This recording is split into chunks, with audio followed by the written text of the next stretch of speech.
so we can all talk about it and talk about beer and just relax and talk about life like we're supposed to and not worry about what's on the TV.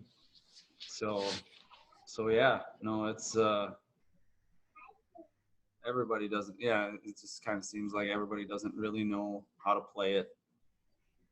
So I don't know. Yeah, it makes a lot of sense, Bryan. Thanks for putting this together too. I work part-time at the local liquor supermarket, and it's been nuts there. So many people and so much business. In fact, they're paying employees time and a half to keep working because there are people don't want to work. Right. But it's been great. It's still the interactions with customers are if I'm a little further away, but otherwise it's like, oh yeah, here's this, or I basically Ondex needs to pay me a little bit extra money because that's all I do is sell Ondex by the case, more or less. So I love that beer. So you are on Instagram. Yeah. German. Okay. Yeah, it's me. Yeah, it's me. Hey, how's it going? Mm-hmm. Yeah, good, man. It's cool to put this all together. The minute you said that, I was like, light bulb. I know someone who does that. Yeah, I'm just a fan. Yeah, hell yeah, that's awesome. Yeah, so yeah, my buddy and I, we're gonna have I have to cut out a little bit. We have a virtual Stammtisch tonight. Nice. We have, and so we're gonna do. Yeah, so we're gonna do that. We're gonna do the. I actually brought him over. I dropped off his porch the Roadhouse Pills. Nice. As a surprise for him. So that's awesome. That's awesome. No, there needs to be that. I don't know. It's just so weird. It's just whatever. Here we are. Yeah. So, what was I gonna say? I don't remember now. So on Instagram, are you German beer culture? Is that what it is? Yeah. Okay. Yep.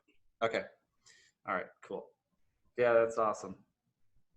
No, I was hoping some people would join, and so we could just talk about beer. Yeah. Seems like everybody who joined so far is namely German beer fans. I know some of the guys like some other stuff, but I know a lot of the people that I see on this list are definitely German beer fans. I know. I know Andrew goes over there, has been there quite a bit, and Billish or Russ or whatever he wants to be called tonight. He has an interesting backstory that maybe he should share if he wants to about Germany and how he got there. You talking to me? I'm talking to you. I missed it. I'm sorry. I was typing something else. One more time. Oh, we were all talking about our love for Germany and German beers, and I said you probably have the most interesting story on how you ended up over there. Oh, well, I ended up having to go over there 3 times a year for business. Used to own a company that manufactured theatrical special effects, and so we had a warehouse in Berlin that we sold out of, so I always had to go over there, and of course got to do a lot of drinking and when you're over there, and hit Munich a lot of times. So I've pretty much been at most of the decent beer brewing towns in Germany several times, so it's good to tune the palate so you know what to do, brewing here. So many people don't really even know what to shoot for, as far as flavors go in their beers, if you haven't drank them fresh from the source. So yeah, that's my story. Can you give away one of your large customers? Can you tell people who that was? Oh, well, probably the largest customer is Disney. Maybe SeaWorld runs second, and then Six Flags parks. There's a company in Berlin that buys an awful lot of stuff that does touring. So I think Rammstein's probably the biggest consumer of theatrical pyro of any band. Kiss is out right now. So I just sold the factory a little while ago, and I still go out there every now and then just to check out with them. And they're doing Kiss and shit. So many other bands, I can't even keep up with it anymore. But I hear that most of the concerts are canceled now, and so Yeah. they're kind of going into stock up mode these days. So Yeah, and Disneyland shut down, and all the theme parks, and yeah, they're a bit nervous, but the company in Berlin is actually stockpiles a lot of the products. So from what I heard, is they're told that they can keep working for 3 weeks to a month and just manufacture product for Europe. sure, cool. So they should be pretty good. I'm just happy I sold out before all this shit happened. Yeah. Doesn't sound like a good time to be in business doing anything. No, and that's another interesting mental challenge is what's going to happen when it comes back, with all the small business, all the business in general. That's going to be are we going to go into kind of a recession mode, or are we going to, that's going to be interesting too. So It's going to be a lot of stale beer in the store shelves when things open back up. I mean, if places where they've closed, like here. Yeah, there's going to be a lot of all sorts of things to work through. No, it's interesting. Oh, go ahead, Andrew. I was just going to say I have a friend that just opened a brewery, and he is a low oxygen brewer too, and he makes fantastic German lagers, and he's still able to sell carry out. But I do worry about them because although they were very successful in the few months they've been open, I can't imagine trying to weather this kind of a situation being that young. Yeah, Mm-hmm. that's tough. In the Indy area, or where, Andrew? Yeah, it's in a suburb of Indianapolis. It's called Primeval Brewing. Okay. And I think this guy reads the form. He's a member of the forums and reads them, but I don't think he posts a lot. Sure. But Cool. Was he in your club too, or what? yeah, mm-hmm. Yeah. There are several of us in our club that are really into German styles, and we're a very technical club. Sure. And a number of us have adopted the way.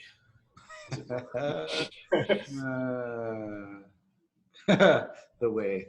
Yeah, well, that's cool. I'm always happy to see that, professional brewers are doing good.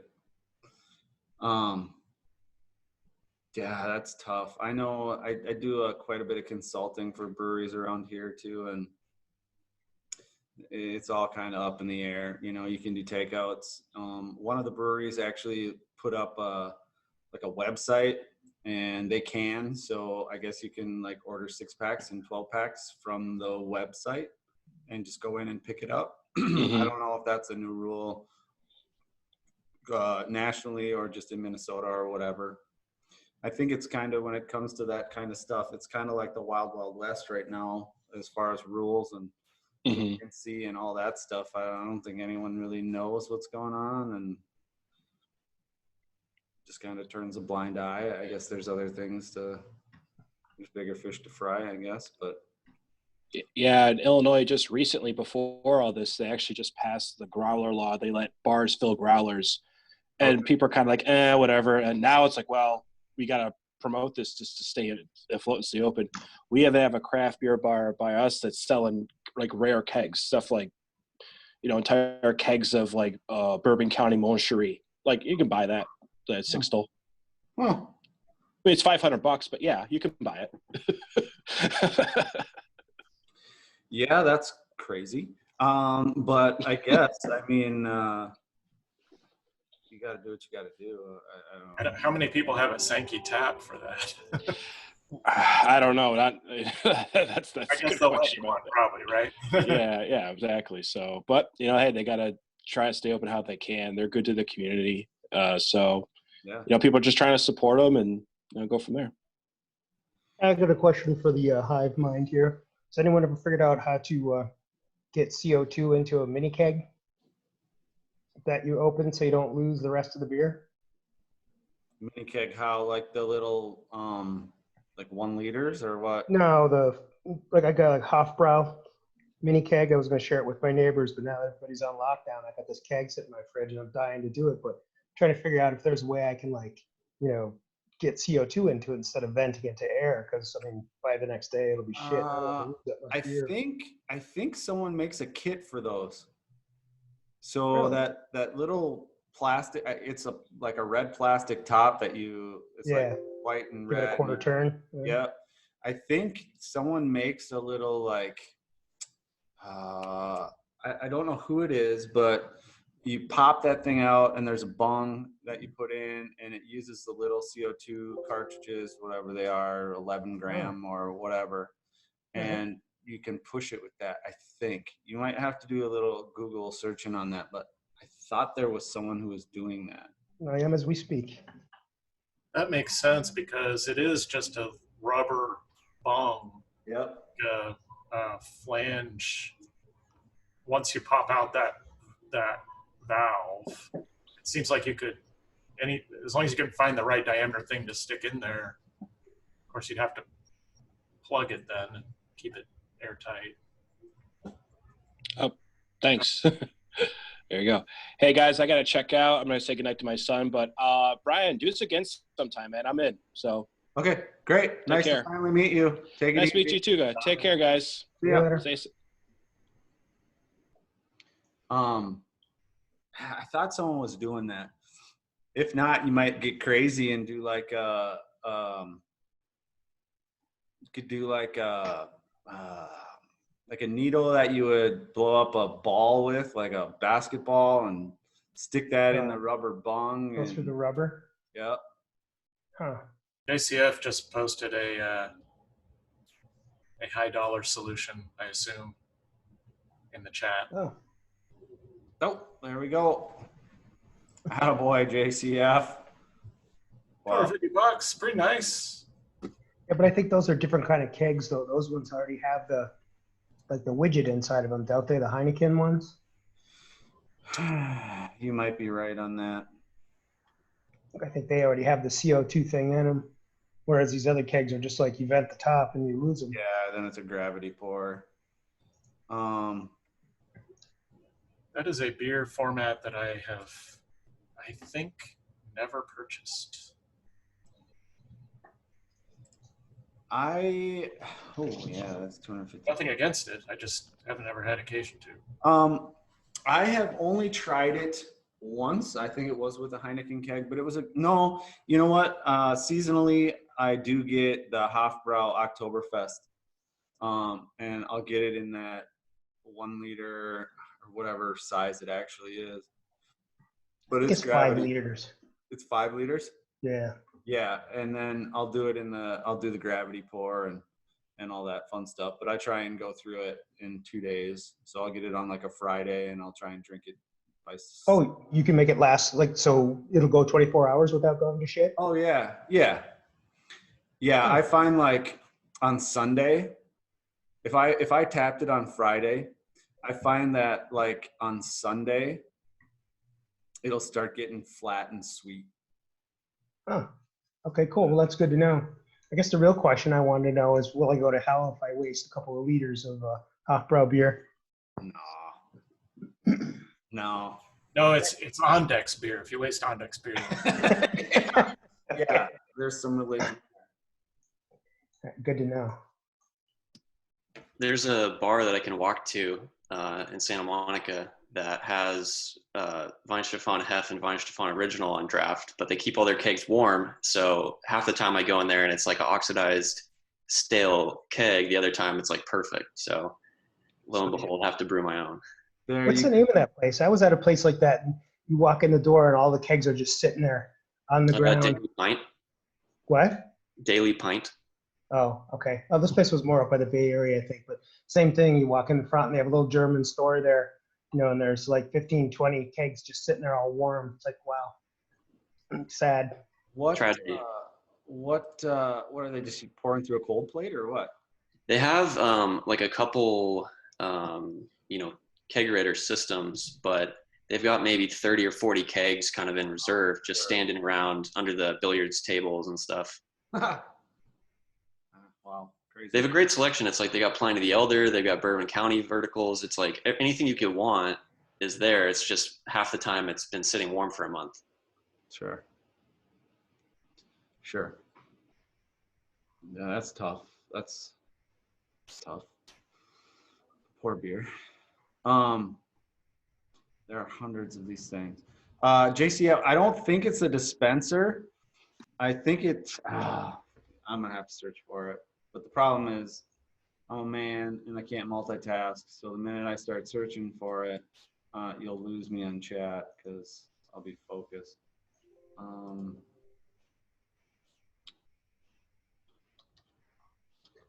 Oh, looks like the second one you said might be for the kind of keg that I have. Oh, cool.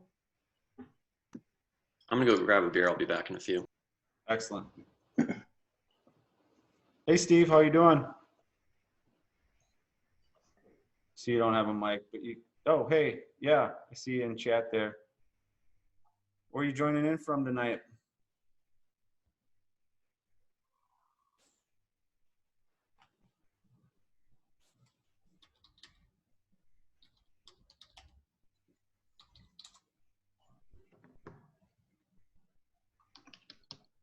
You can get those 5 liters at Total Wine for $20.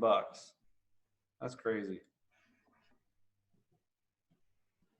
Warsteiner, 5 liter, $20 at Total Wine.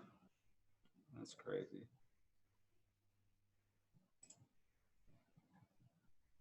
Oh, here it is. All right. It's an eBay link, but I'll put it in the chat. Honolulu. Excellent.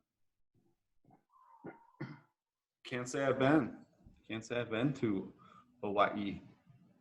Perfect. There you go. Yeah. That's what I was thinking. I know I've seen that before. Yeah, that looks like the right thing right there. And Excellent. I think that's the actual tap with the CO2. So Yeah, it looks like it's got a standpipe that comes with it and everything. yeah, Party Star. Oh, Party, cool. Party Star. Perfect. That's better than the party pig. It's even in German too, if you look at the pictures. Wow. Fast frisch. Fresh keg. Cool. It's pretty great. Been here 2 years. You want to go Bangor, Washington. What's the lockdown situation in Hawaii?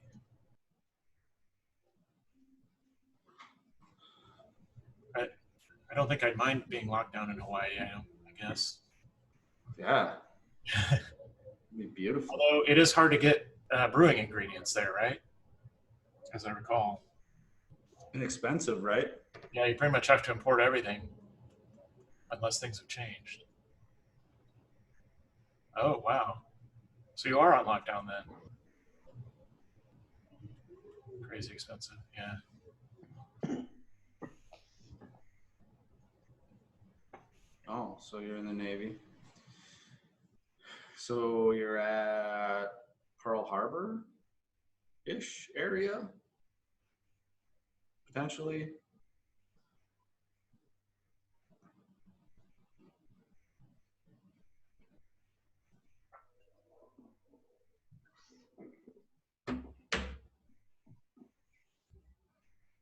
Yeah, Pearl Harbor. Cool. $3 special units, $2 space. I mean, that's not crazy expensive, but it's expensive. Is there any homebrew stores on the island there? I would assume there is.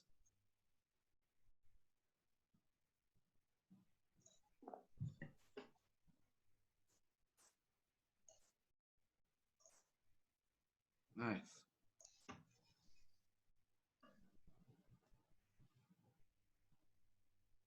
Cool.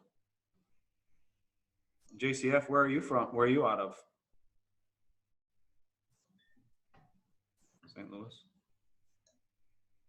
Cool. There's a few of us Midwest folk here.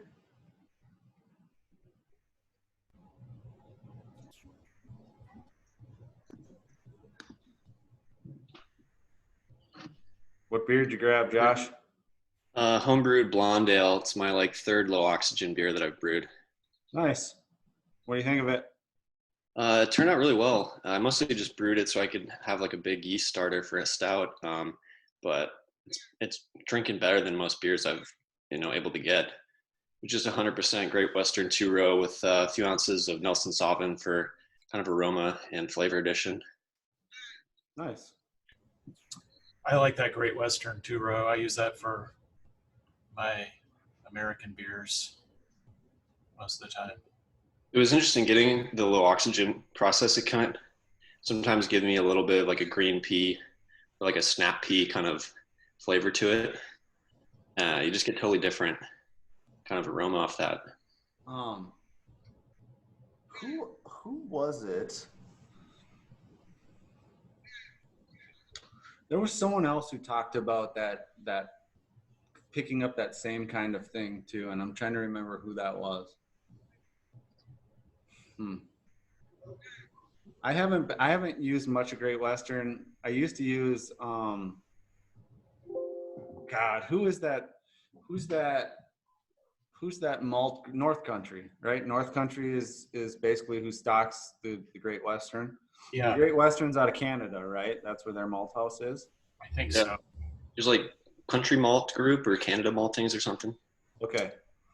And I used to use Country Malt Group, and then I switched to BSG, and BSG pimps their RAR because BSG is RAR, and so I just started using RAR. So I haven't used any Great Western for, I don't know, probably 7 to 8 years. But when I did use it, it was solid.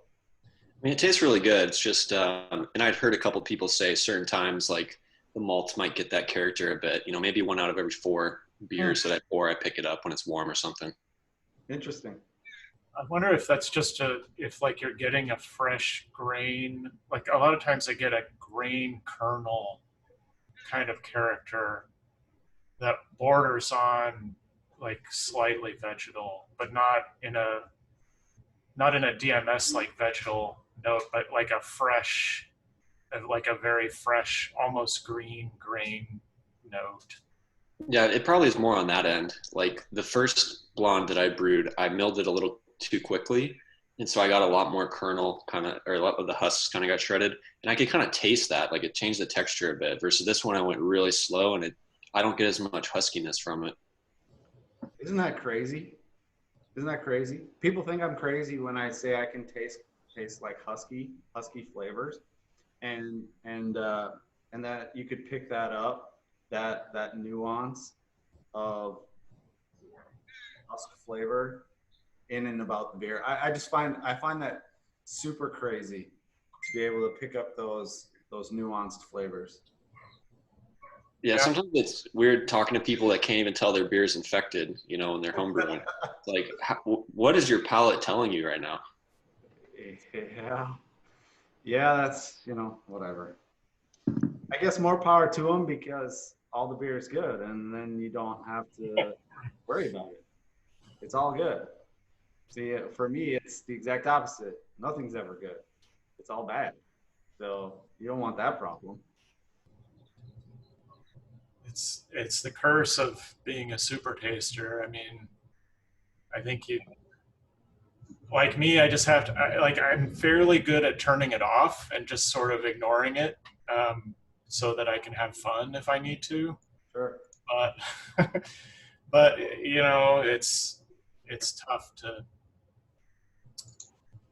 when you're out trying to order beer, it's like it reminds me of that meme with the guy, like with the 2 button choices and he's sweating. Like that's what it's like. Cause like I out of 10, I'm going to hate whatever I get unless I know for sure. And I know the establishment has been taking care of the product.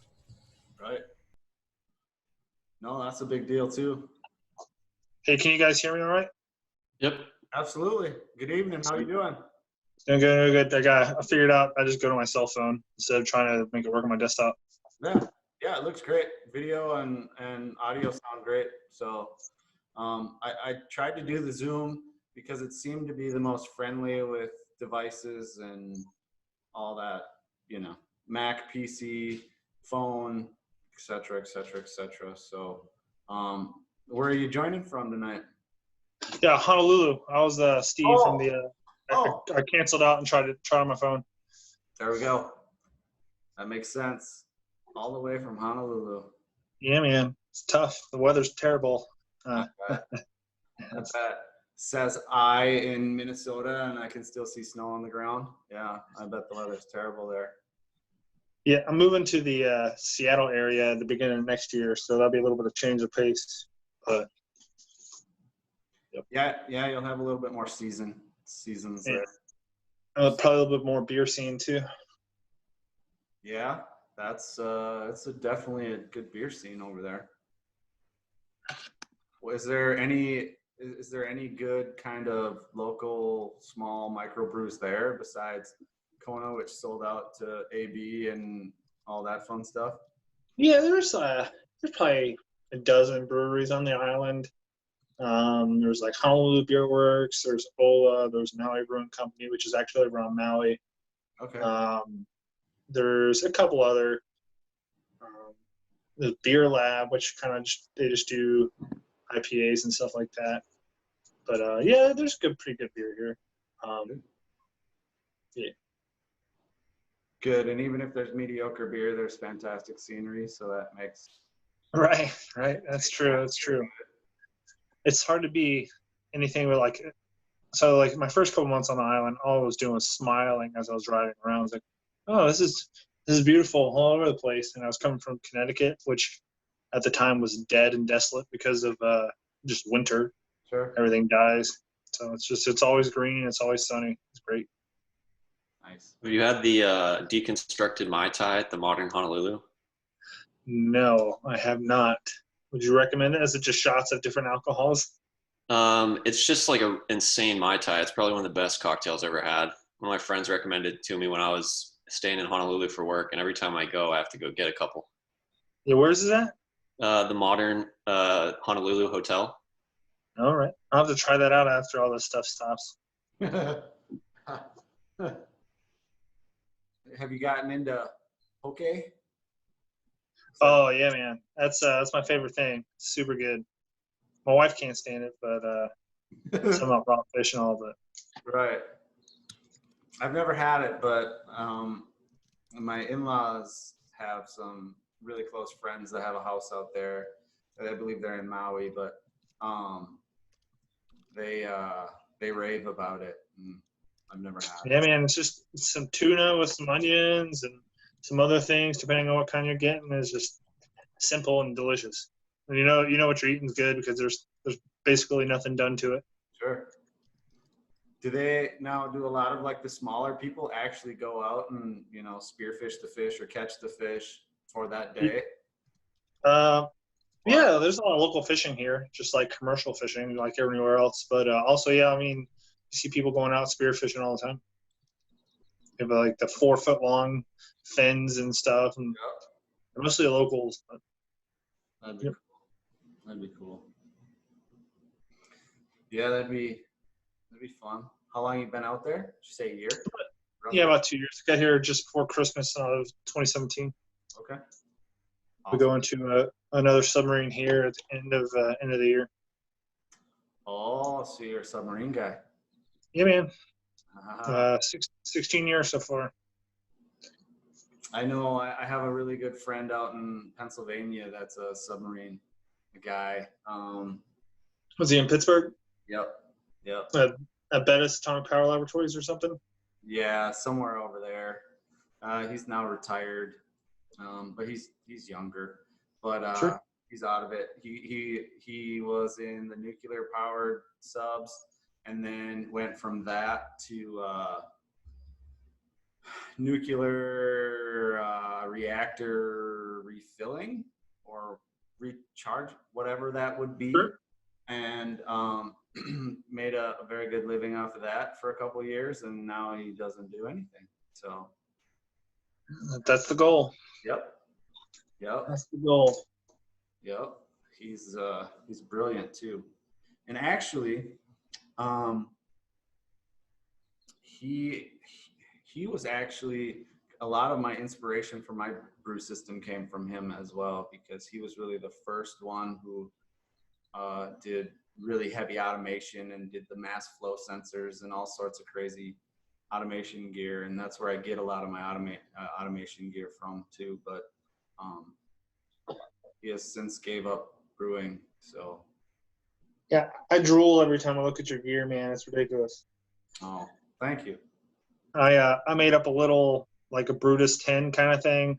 Yeah. And I thought I was fancy. And then I saw your LCD touchscreen, all low oxygen stuff. I'm like, oh man, I just want to throw my stuff away. No, don't do that. Don't do that. Don't throw it away.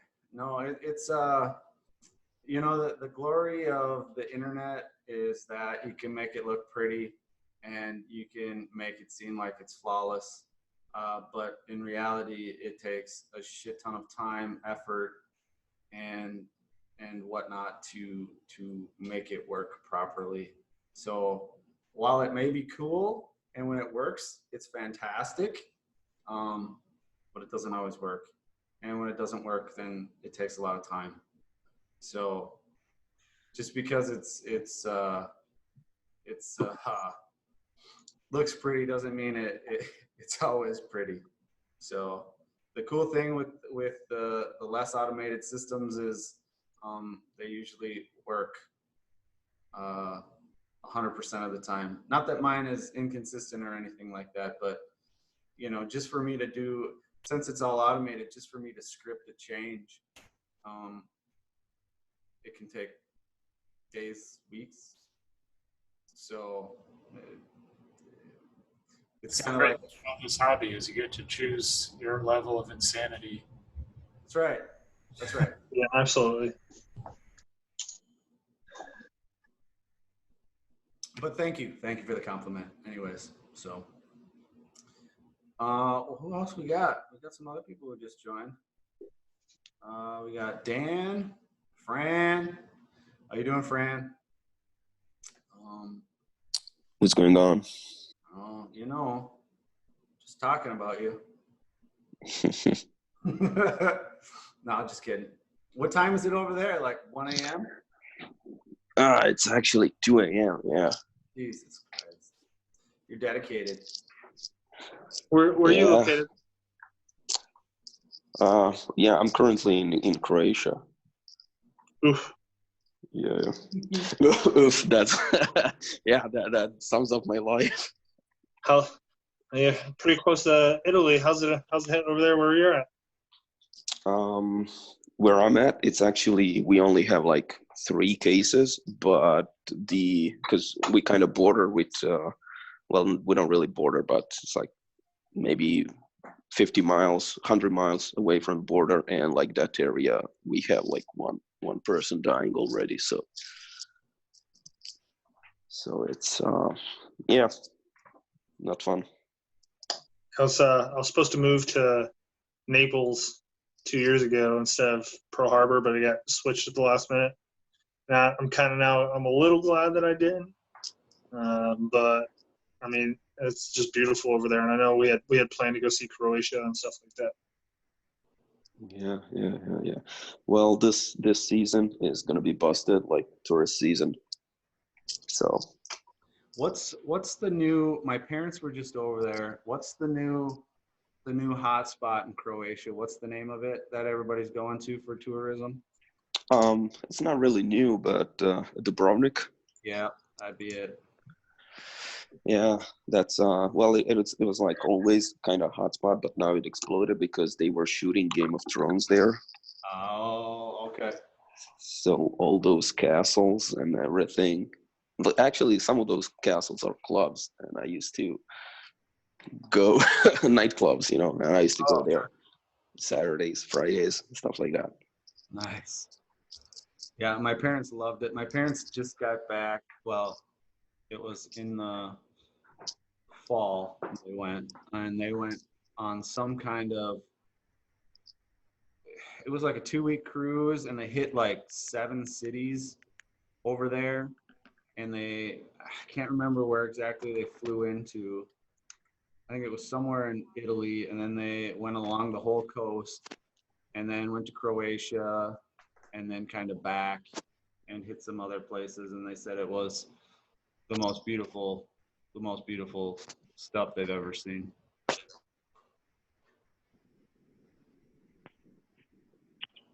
Yeah, it definitely is. Wait, can you guys still hear me? Because I changed my Yep. thing on my phone. Yep. Let me see if my camera is working and all the good stuff. Sure. Well, while you're playing with that, hey Rob. Hey. Hey, my first time on Zoom. I'm just still figuring it out. I've been having all sorts of computer issues this evening, but finally managed to join you. Well, thanks for joining, man. Because there is no tech support right now. India's in lockdown too. So. Well, you want to hear a funny story? How many robocalls have you got now in the last couple weeks? I have a really good call filter. I'll have to look. I bet not many. Yep. I noticed that almost all of my robocalls and all the strange calls have basically gone to nil, which is very interesting.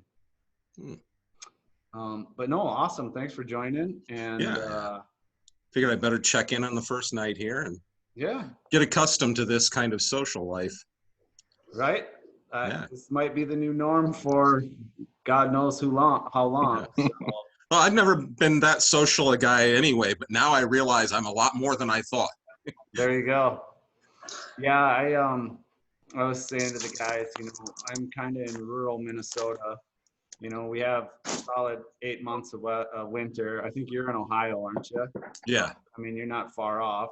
And we've had an extremely mild one this year, but I understand what you go through normally. Yeah, and so I'm kind of rural anyway, so I can go weeks without seeing people. So it doesn't really faze me until I'm told not to. Exactly, that's it. When it's not voluntary. Yeah, so now it's like panic. Like, what do you mean I can't do it? I got to. So I see you there, Derek. Yeah, what's up, man? What's going on? How's everybody doing? Living the dream. How are you? Well, state of New York is it's not wacky where I'm at yet.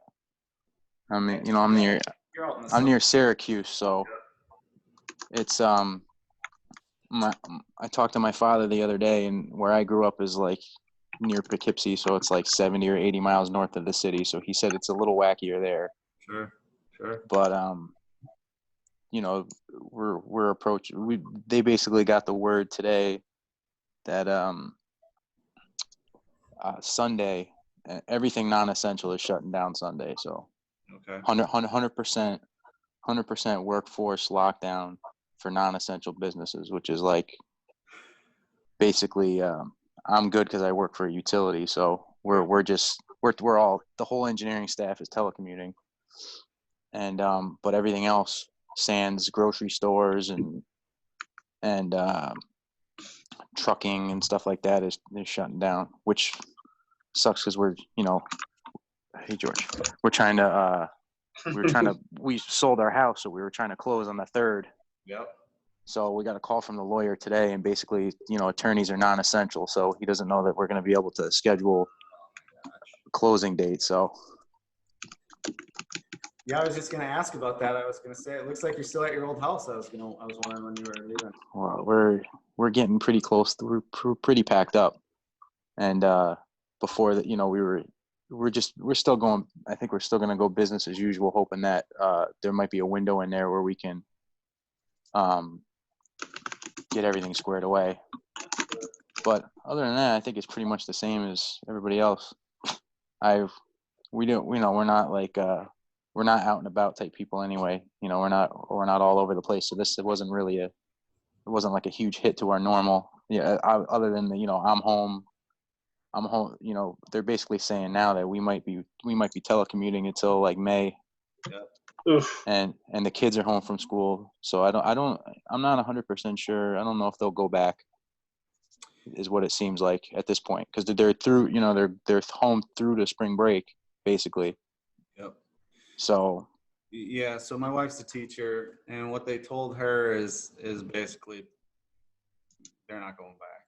Yeah. You know, roughly that's what they're planning on. No one's going back. Right. What they did was, what my wife's school did was, basically gave parents 2 days last week.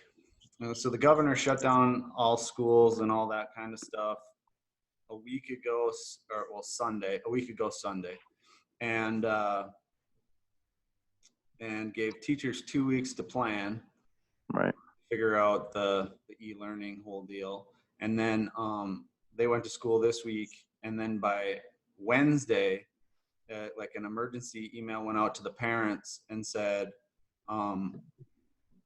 your kids have to get here, or you have to get here between Thursday and Friday of this week to pick up all your kids' stuff from their locker and from their desk. You're not going back, basically. Right. And so the teacher, and so yeah, it's kind of my wife doesn't know, like, it's kind of chaos, but Yeah. whatever. I set her up a YouTube channel. I got her a streaming setup, so she's gonna stream all her lesson plans to YouTube, and That's smart. I don't know what else to do. And so we got, I mean, we're predominantly pretty middle class around here, and but we still have people without internet and computers, so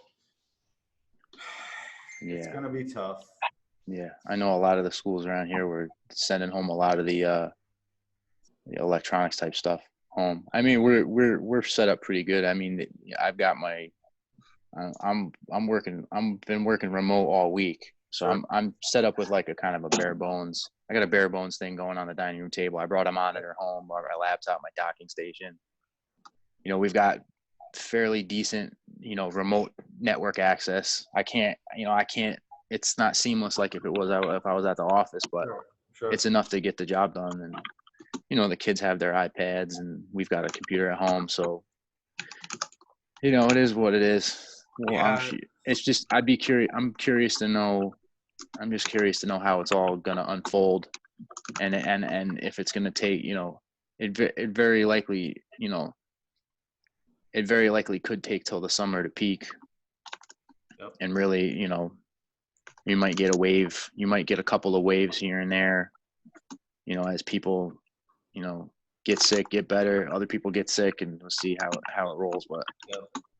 it'd be what's the old school, what's the Chinese, you know, proverb? It was like, may you live in interesting times, right? It's kind of interesting to see how people react in a situation. You know, Absolutely. you get a pretty good cross section of human nature when things start getting wonky. You know, when you're, you know, the whole toilet paper fiasco was a was a lesson in that. But so far, it's been all right. Yeah. I don't mind being home, but Yeah. It's the same thing here, and we're pretty I mean, what I really honestly miss, it sounds really sad, but baseball. yeah, I hear you. That was like, so like, I would consider myself a baseball fan, but I'm not really a baseball fan. I just love to have it on in the background.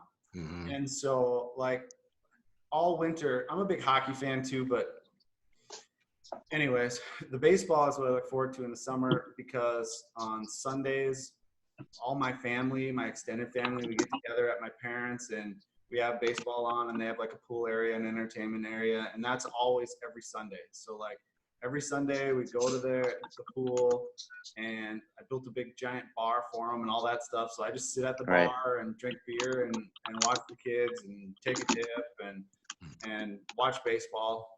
And so that's what I'm going to miss the most is not to have that.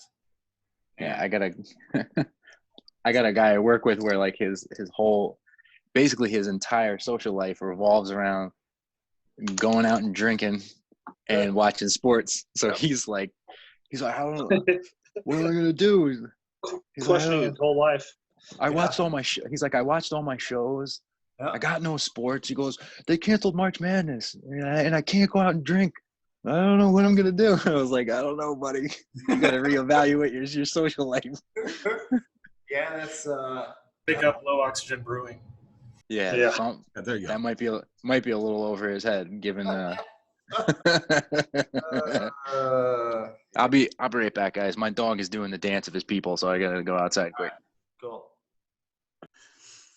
Well, that's cool. I'm glad people are joining, and we can just bullshit and forget about the world for a bit. I'm in a hurting of a place right now. I don't have any beer in the house. I have about 12 gallons at Final Gravity, but I mean, I'll be a couple weeks so I can start drinking that.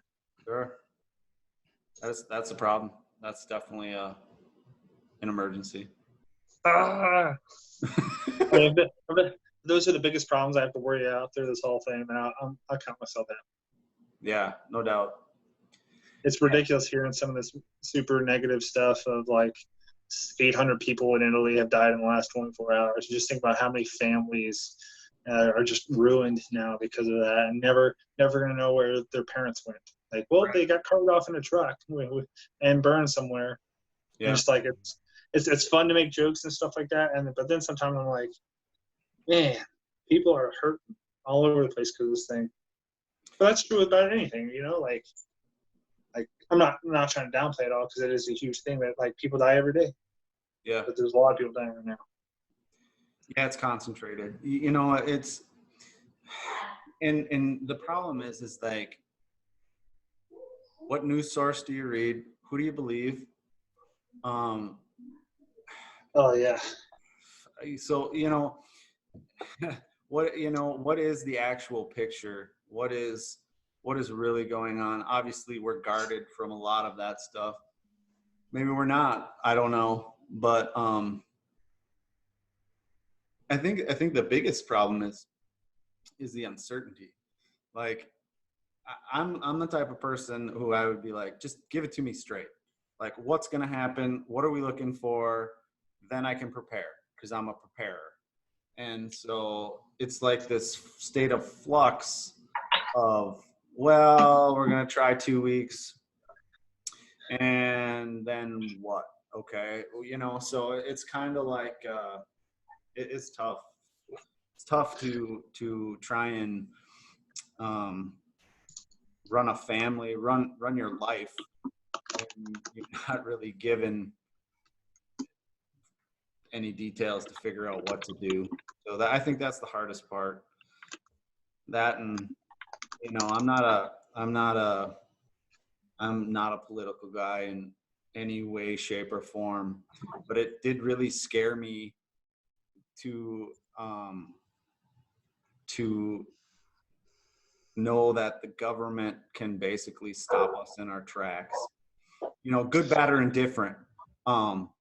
It was just eye-opening that all of a sudden, one day we're living life as normal, the next day we're not allowed to go outside, basically. I mean, paraphrasing. Right. Sure. But that's crazy. And so I think a lot of people that freaks out a lot of people too. And Sure. So it's interesting.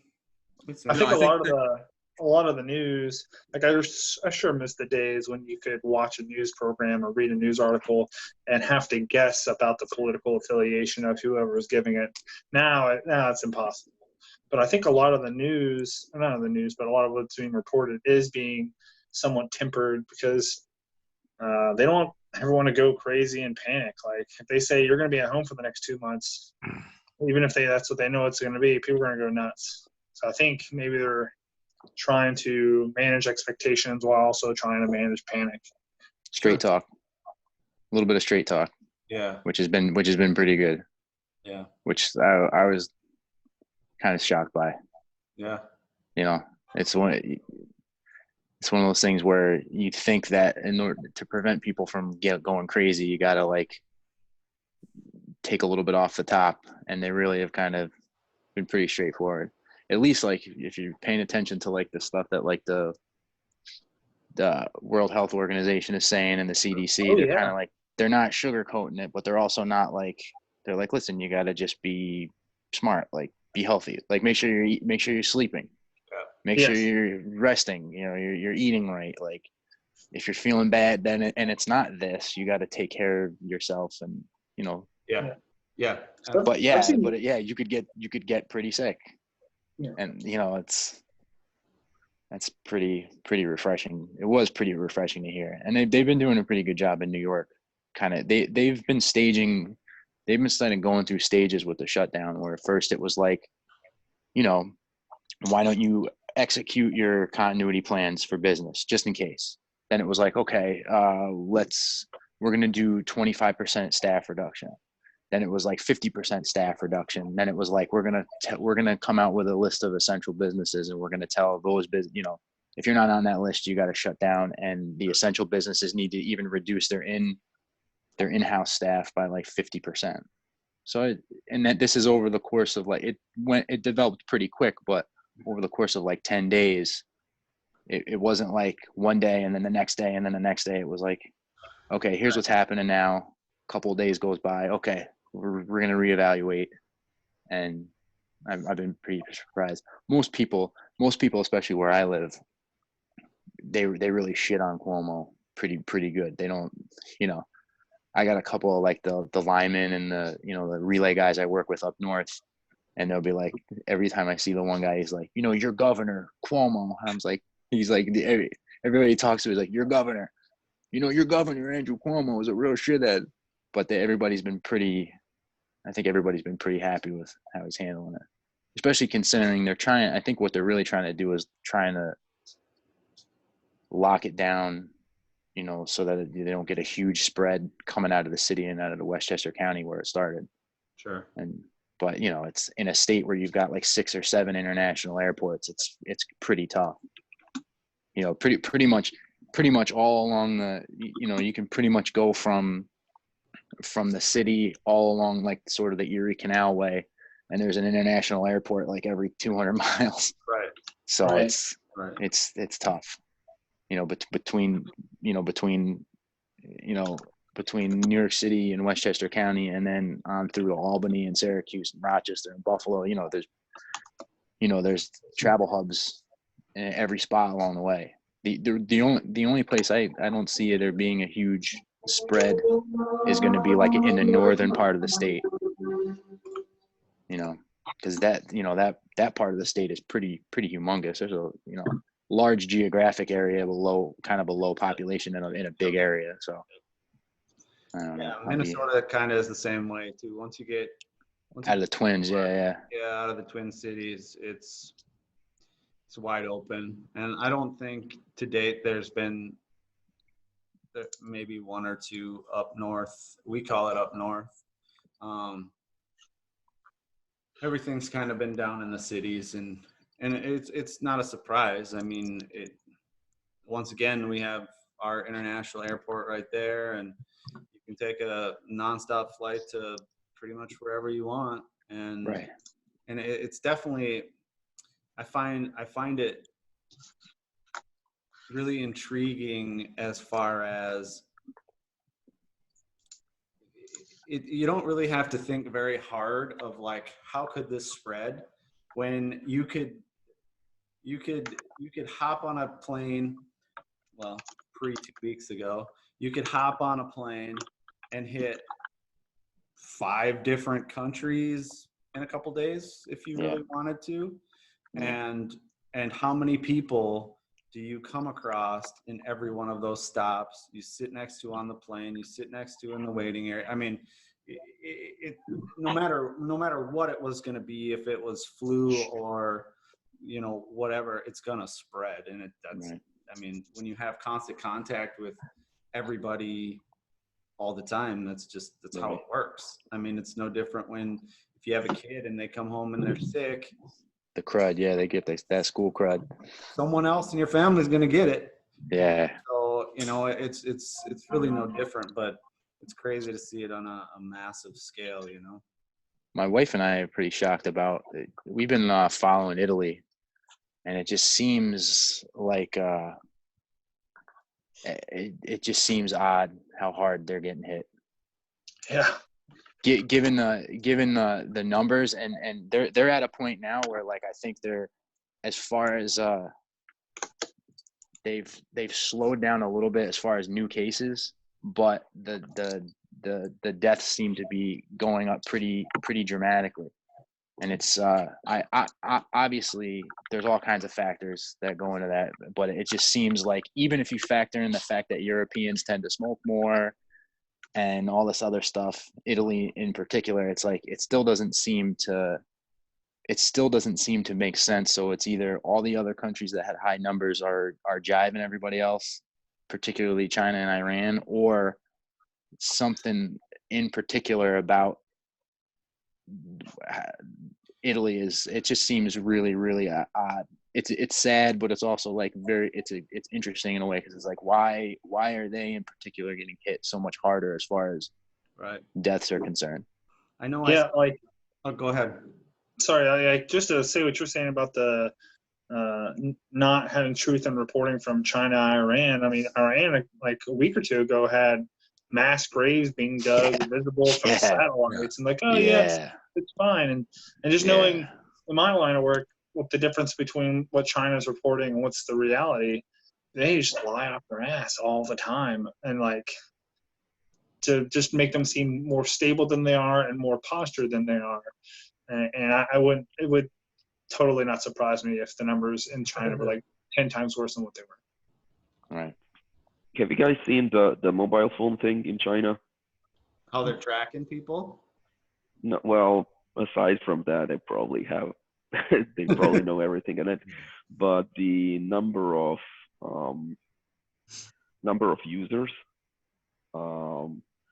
apparently, so in China, apparently you have a phone number and it's, linked to everything.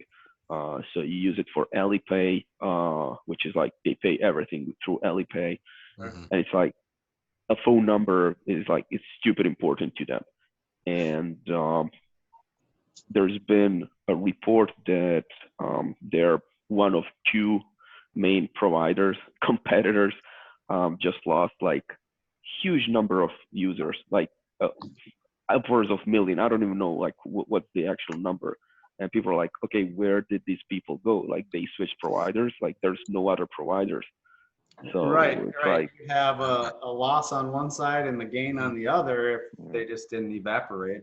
Right. Yeah. So people say that, look, these people might just be, straight up wiped out by this thing. But China is obviously not reporting. Yeah, that's could be fake news, could be from China. Yeah. No, well, that's the problem. Where do you get your information? And I don't know. That's the dilemma. That's the dilemma. I saw a really interesting story. Like I said, I am not political in the least sense.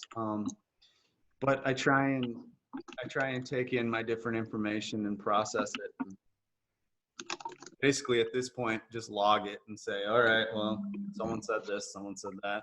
But I saw a really interesting article written by someone who wasn't a doctor, who wasn't a news guy. He was just a random kind of data nerd, which I happen to like.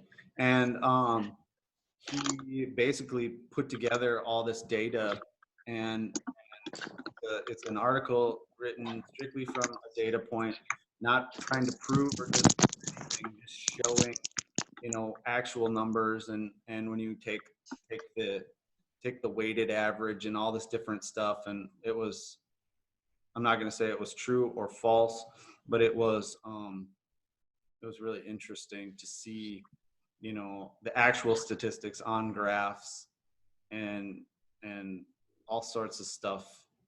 I'll have to link it. Yeah, I was going to say, can you put a link up on the site? That would be neat. Let me find it, because it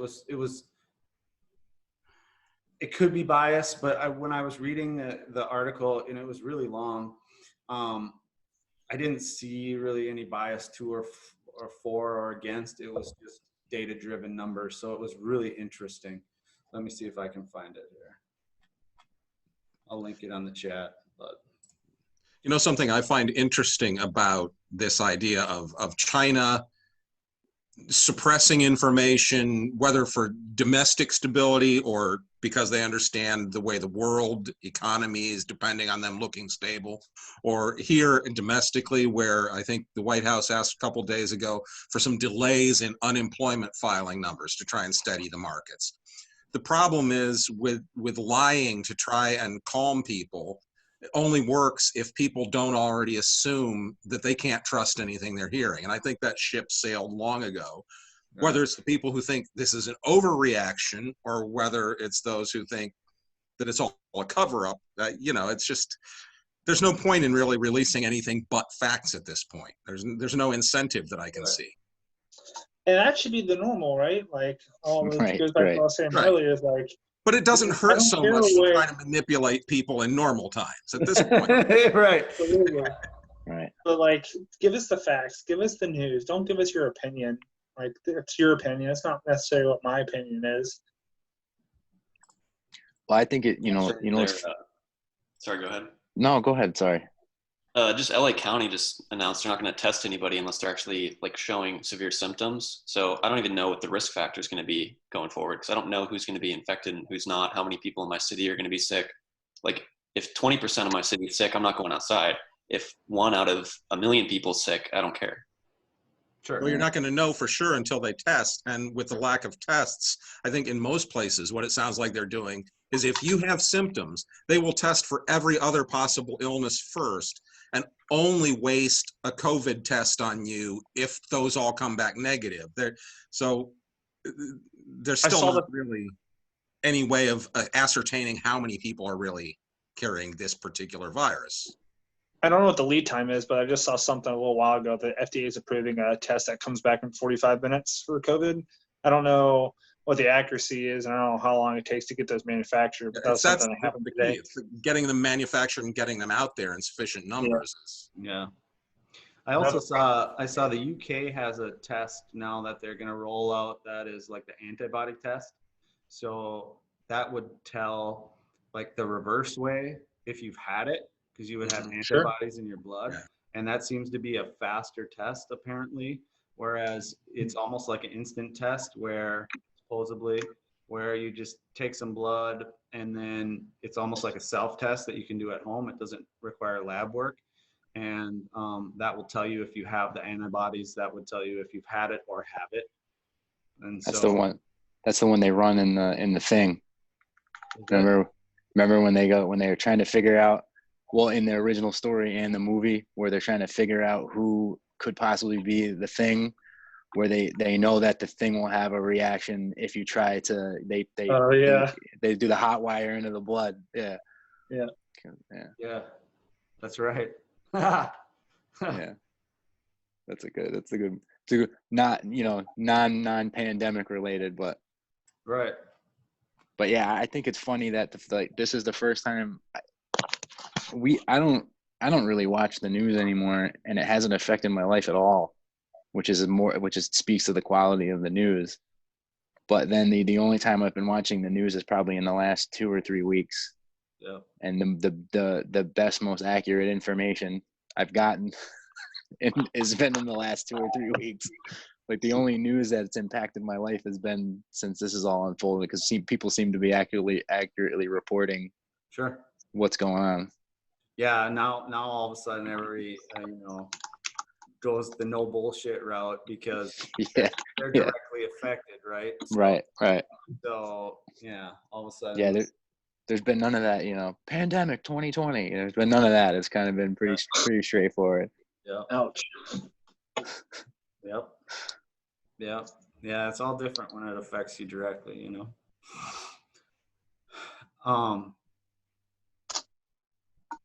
I'm going to go grab a beer. I'll be right back, guys. Yeah. All right. Anybody learn anything new brewing wise lately? Any new developments or? Oh, yeah.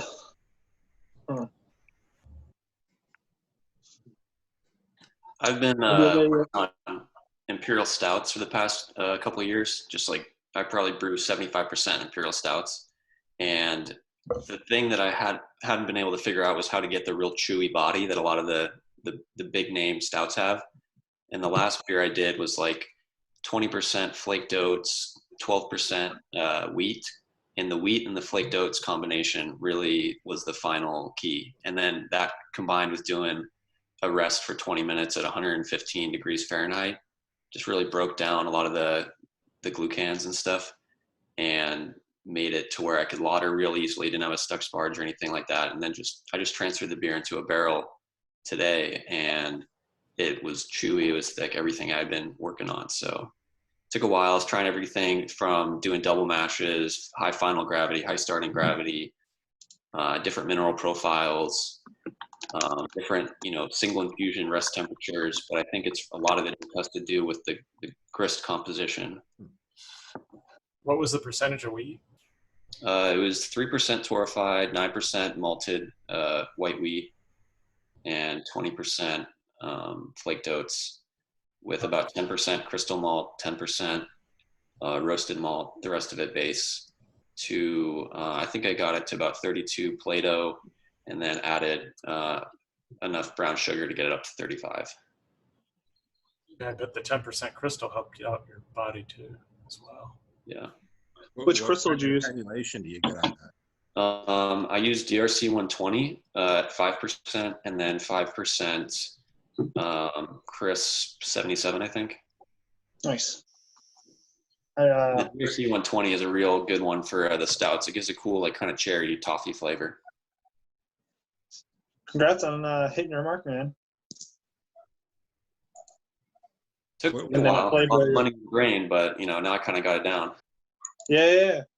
I mean, yeah, you got that recipe saved. You can just do it again. I brewed a Scottish 80 shilling ale last Saturday, and started off. I was aiming for 1055. I hit 1055. My final gravity is supposed to be 1017. It's at 1016 right now for the last 3 days. So I'm gonna let that chill in there probably for another week or so, and put in some kegs. I'll do something I haven't done before. I'm gonna pitch on to the yeast cake. So I used 2 packs of the White Labs Edinburgh Ale yeast, and I did like a 1.75 liter starter on that. So I have that in my conical right now. My goal is to rack into 2 kegs, the 80 shilling, and then leave the yeast in there, and then do a Scotch strong ale of about like 1.11 if possible, and then just pitch that right onto the yeast cake and use because it's similar characteristics what I'm looking for, and it should have a good amount of healthy yeast. Yeah, that's a big beer too. Yeah, I've never gone that big, and I've never double used yeast or pitched on a cake before. Yeah, if you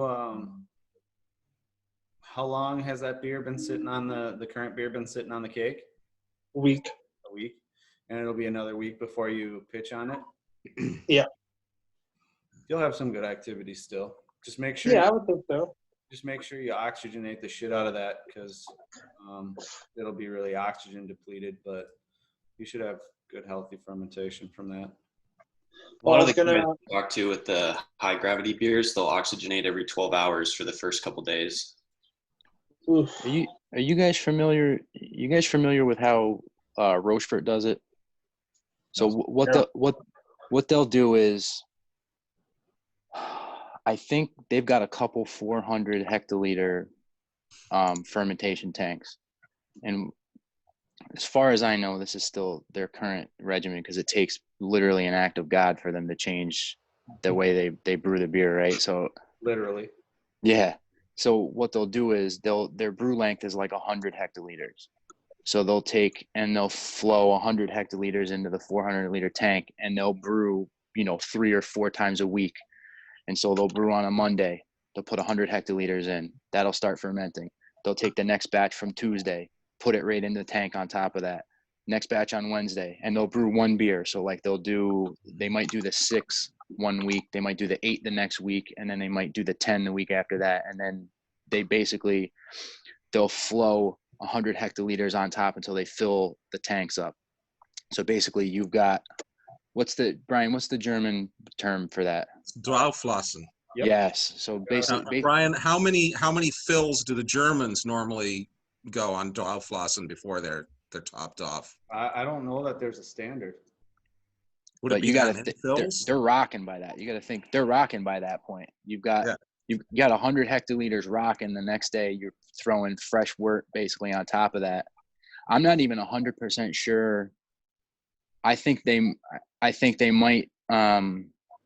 I'd have to look up and see what if they even re-yeast at the same rate that they do the initial 100 hectoliters. They might just do. Beer aerated. That's added. It must be. I don't know what their I'm assuming fairly standard commercial process, because they're all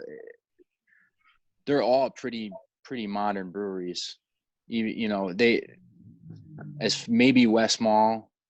I know in particular Chimay is like fairly state of the art. And then Westmalle is not that far behind them. And then Rochefort is kind of like they still have a lot of old school stuff. They've still got the copper kettles, and Westmalle still got copper kettles and stuff.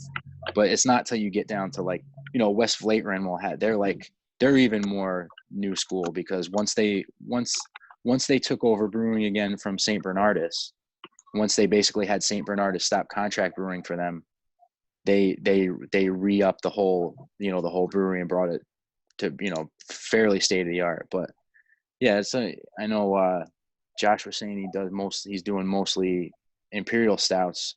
Now, I don't know, obviously, that method is kind of tough at small levels, but it might be something worth looking into. Even if you were going to, if you wanted to be kind of crafty and you're going to do 5 gallons, maybe you do a couple of small, you do a small batch, and then the next day, if you have the time, do another small batch, pitch that right on top of it, and see. It would just be something to try out. The concept being that it's always better to feed, a batch that's rocking and rolling, rather than having to do a huge pitch into 5 gallons of beer. You basically let the already fermenting batch start to do a little bit of the work for you, and then it's just. I always found that interesting. I kind of had to tease that out of a bunch of stuff that I was reading at the time, because none of the stuff that I was reading made any sense. I'm looking, I'm like, well, they're making 100 hectoliter batches, but their tanks are, 4 times that. That doesn't seem to make, they're not equipped to fill it at the same time. And then there was like little trickles of information that came through out of something else I was reading that was like, oh, well, that makes sense. That they're all, you got to think that like someone like de Klerk was a contemporary of Kolbeck. So Sure. The whole European brewing industry, even though they brew different kinds of beers, these guys were all getting trained in the same kind of stuff. So it wouldn't be beyond the realm of possibility for the old school German guys to be learning the same exact shit as the old school Belgian guys. Sure. Yep. I mean, I've thought about that process to try and fill 30-gallon or 60-gallon barrels, because I can ferment maybe 15 gallons, 20 gallons of stout at a time. And I could buy an extension for my fermenter because I got one of the Blickman ones. But, it's 14-hour brew day a lot of times. We're doing, crazy step mash and a 4-hour boil. So part of me is just like, yeah, I'll just let it sit in a 10-gallon barrel or whatever and brew in a month and a half. Sure. Yeah, those big beers, they're a whole nother world. You guys are on a whole different level than I am. I have to look. I'm like writing down the things that you guys are talking about. I gotta look this up. I gotta look this up. No, that's good. That's the kind of the purpose of the chat, just to Right. brainstorm, and we can bounce ideas off. It's awesome. That's how it should be. Yeah. And I haven't been brewing a long time. I remember about 6 years, but man, I gotta look up that stuff. I know there's that one book that you said you made a comment to me one day that I need to take a look at when it was referencing to How to Brew by John Palmer. You referenced the textbook from what's that place called? BLB. There it is, right there. Kunze. Yes. I Yes, don't sir. leave, I don't, it doesn't live far from my side. Yeah. I gotta say this. It's always around. Yeah, I'm on like almost a permanent hiatus at this point. I just haven't had the time, but I'm still always looking at that book at least once a week. I'm like, oh, there's like a thing. I'll think of something, because especially when, I'm trying to revive the spreadsheets again, and there's always something where I'm like, oh, I remember it was like, well, what did he say? Chapter 5, section 2. It says chapter 5. It's like 5.3.2, and he talks about X, Y, Z, and I'm like, oh, let me look that It's up. kind of like a star date, isn't it? Yeah. It is. It was Yeah. funny. Too many digits. I did just a bullshit beer chat last night on YouTube, and someone had a question about Weiss beer, and I was like, chapter 7. I see the 3 Yeah. diagram in my head between esters. I know it's chapter 7, and then I don't know if this is the same Dan that was there last night, but Dan was like 729, and I was like, that's it. Bam. So I was like, I won't talk to Bryan for like a month, and then I'll hit him on Hangouts or something, and I'll be like, you remember? I'd be like, remember what's the section on biological acid when he talks about when he talks about the zinc content, and Bryan would be like, bam, and then it'll just appear. It'll be like, yeah.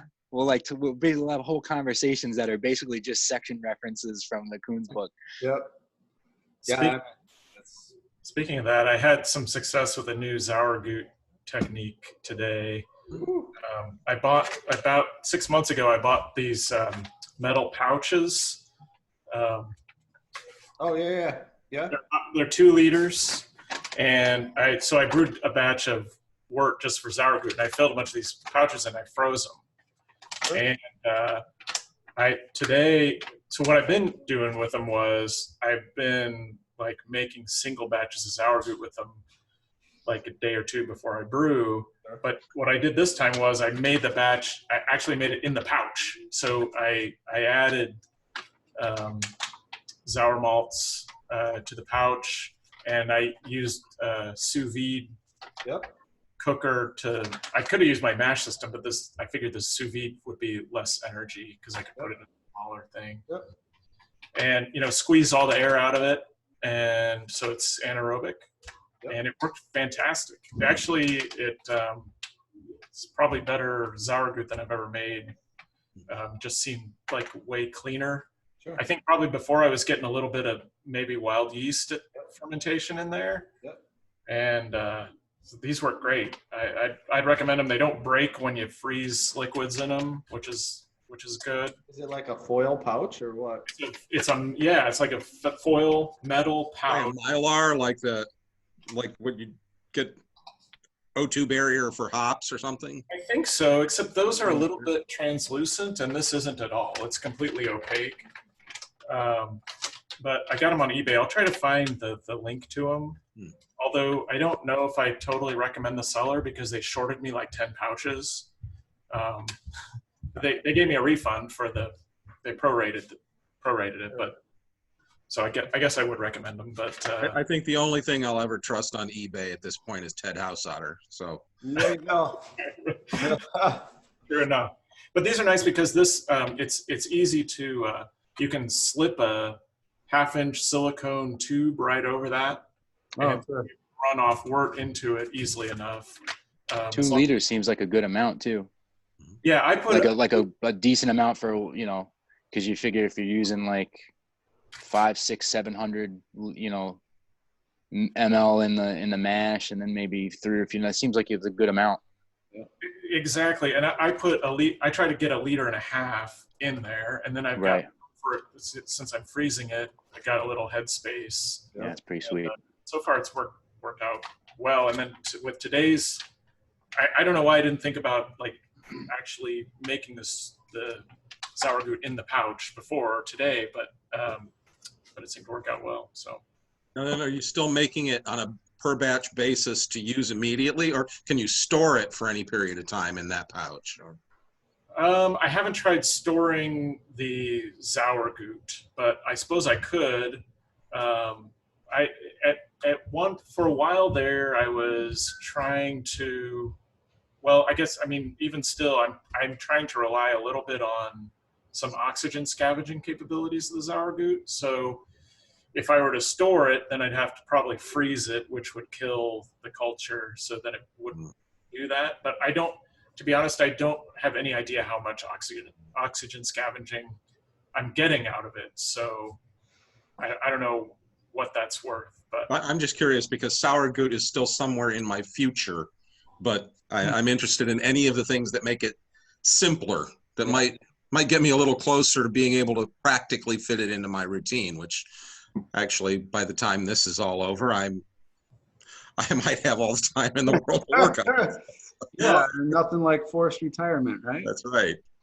I definitely like making little Sauergut batches per batch. I tried the reactor thing, and for me, just with my setup, it doesn't apply to anybody else, but it was hard for me to maintain.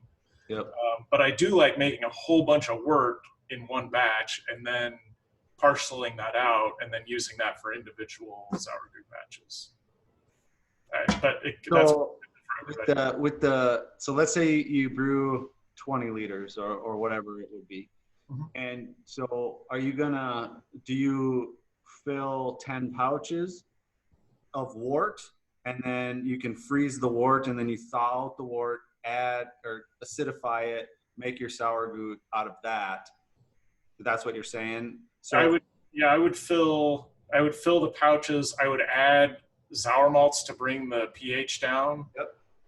And then freeze it, and then bring it out of the freezer a few days before, and then add a handful of Pilsner malt, and then sous vide it at 118. Yep. So essentially, it's a substitute for canning. Yeah. Yeah. I mean, yeah, you couldn't call it what I'm doing canning, but without we're lowering the pH. Damage of the heat that people talk about so much. Exactly. Right. And lowering the pH means you don't have to worry about. Yeah. Not a microbiologist, but yeah. But as for my understanding is I don't need to worry about the microbes since I'm lowering the pH before I freeze it. Yep. No, that's a good idea. That's a really good idea. So far, no exploded pouches, so that's good. Yeah, I've gone. I don't use my reactor anymore either. I don't brew enough currently, especially in the winter, to maintain it. So in the summer, I certainly could, since I'm brewing every week. But it's kind of more. It's kind of a pain to maintain that reactor. So right now I just have a 16-gallon Sankey keg that I have a dedicated, basically reactor, and I just acidify 16 gallons and just keep track of how much I poured off of it with a flow meter. And when it's, a couple gallons left, I'll make another one.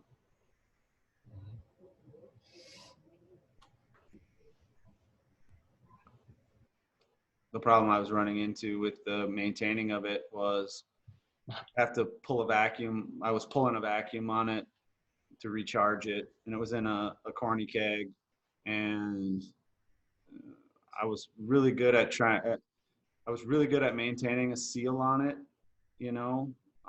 but somewhere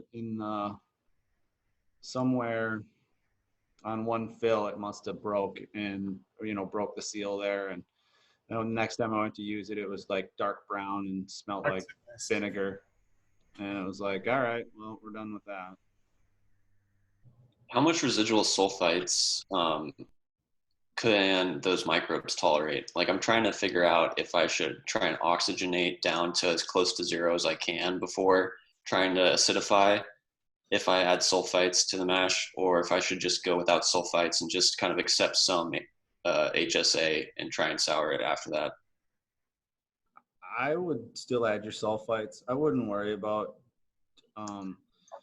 so like you're only mashing, so I guess you don't need a tremendously high amount of sulfites anyway. You know, if you went with 5 or 10 ppm, it's a short deal. So like how I do my Sauergut is I don't boil it. I just do a step mash, and then my mash out basically does the pseudo pasteurization for that. And so I just run off right off the mash right into the keg, into a purge keg. And so you probably don't need a whole hell of a lot of sulfites in there, you know, just enough to cover you for mash and not have to worry about lautering or anything like that. You should do like I do a 10 Plato, 1040 wort. And so I do that no sparge. So it's easy peasy for me. And it should be pretty easy for you. And if you use minimal sulfites, I would say, if anything, they'll help you maintain that no oxygen environment for the souring, because you're going to want to purge the shit out of it anyways, because you don't want any oxygen. You want it anaerobic. So it's probably going to help you, actually, is what I would say. Well, I'm probably going to try it out next time I do like a Pilsner or some, you know, low oxygen beer. Sorry, I'm laughing at the chat. Yeah, I don't think we use enough sulfites to kill microbes. Yeah, I mean, yeah, that is correct. Even the sulfites, the sulfite amounts we use, the molecular level, we don't use enough to stifle any of any of that anyways. And really the reason why we have potentially issues with the sulfites and lack of oxygenation is because the lack of the oxygenation, the yeast doesn't really like that. So Right, because you're eating up the oxygen that the yeast need. It's not that you're killing the yeast. It's the environment inhospitable. Yeah. Right. I haven't done a sour yet. I'm thinking about trying to do a kettle sour here first, and then go the traditional route, because I know the traditional route takes a good bit of time. For one, I'm not a sour beer guy, so I couldn't answer any of those questions. Maybe I misinterpreted what you guys were talking about. Got to write that one down too. No, we're talking about Sauergut, which is traditionally in German brewing, due to the Reinheitsgebot, they cannot add like lactic acid or any, well, technically whatever. So Anything like water, wheat, hops, and yeast. So adding like lactic acid to control mash pH is a no-no. So what they do is they actually create a sour beer, and it's called Sauergut.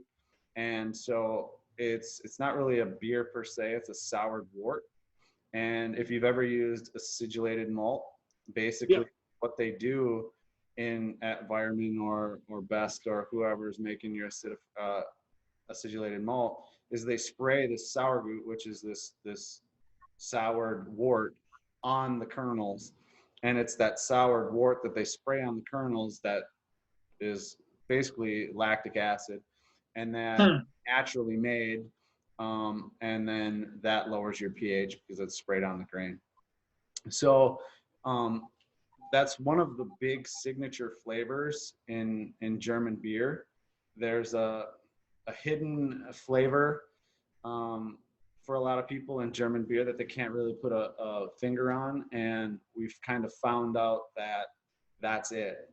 And so you can create your own soured wort. It's called Sauergut, and that's what we were talking about. Yeah, sorry, thanks for the explanation for the layman over here. Yeah, no problem. I want to give a testimonial on this, that I've been kind of a skeptic. I'm a long time, lactic acid is the easy way to go. Sure. But I'm curious, and I have been alternating using acid malt and lactic acids in my pale beers. And I have really just about convinced myself, although it's probably confirmation bias, right, that I can taste a real difference that I associate with what I assume is the Sauergut when I get a German beer, even just using the acid malt. Yep. And so that makes me interested in pursuing it the next step to actually making Sauergut. But for now, I think in my next one, I'm going to use lactic acid again. And if I can really taste the difference, then it's at least sour malt from here on out for me. Sure. And the reason why it's The reason why, so you're taking, 750 milliliters, we'll say roughly, just ballparking it for a pale lager, 750 milliliters of that pale wort, and you're adding it to your mash in your beer. And then if you do a kettle knockout edition, you're adding another 3/4, usually half of whatever your mash edition was. And so you're left with a liter, at least, out of your 20-liter batch, let's say, or your 19-liter, 18-liter batch, whatever you're making, a liter of that is soured wort. So that is definitely gonna contribute a flavor. Just like, What's surprising to me is how much flavor even a small addition of yeah, sour malts. yep, Because I suppose it shouldn't be surprising. It's the same amount of liquid concentrated down when it's dried out. yep, exactly. It probably loses some aromatics in the process. Yeah, the Sauergut, the fresh Sauergut is wicked. It like mine, and I found that Russ can probably talk to this too, because Russ or Bilch has actually tried my Sauergut here. Everybody's Sauergut kind of tastes different. It's got a house flavor. It's got a nuanced flavor, just like all the big boys too. Whereas like Andex is more, like, to me, is more yogurty and tangy, whereas like Paul Anders per se is more grape. It's like a grape nut kind of thing. And so everybody kind of has their own house flavor for the Sauergut, because it's based off your house flavor of your wort and your malt and all that kind of stuff, because that's what it's made out of. And so it's just really interesting, and it all came to me. It's funny, I don't know if you know the backstory on how the whole Sauergut thing came to me and why I started down that path. Was Bill or Russ, we've got together a few times, and one of the times he was here, we went down to a local German restaurant that used to be really good for fresh beer and whatnot. And so we went down there after hanging out here, and we had some food and had a couple beers. Well, they had some really fresh Paulaner Pils and on tap, and I was drinking it, and I could pick up this grape flavor, and I was talking to Russ and saying,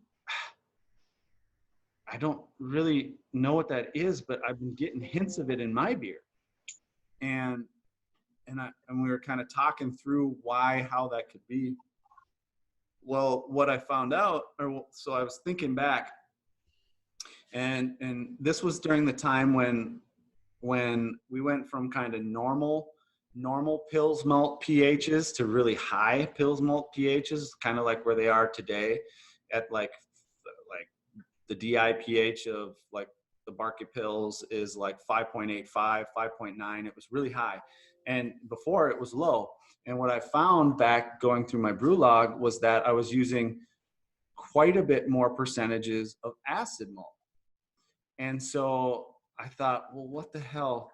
There's some kind of correlation between this nuanced flavor I'm picking up in my beer and it increasing with the increasing acid malt. Well, what does the acid malt have? Well, it has Sauergut. So that's kind of how we came up with the logical kind of thing. And then once we kind of nailed on that, or kind of had a hypothesis on that, then I came back and I made my first batch of Sauergut and put it in a beer, and it was like, yeah, that's it.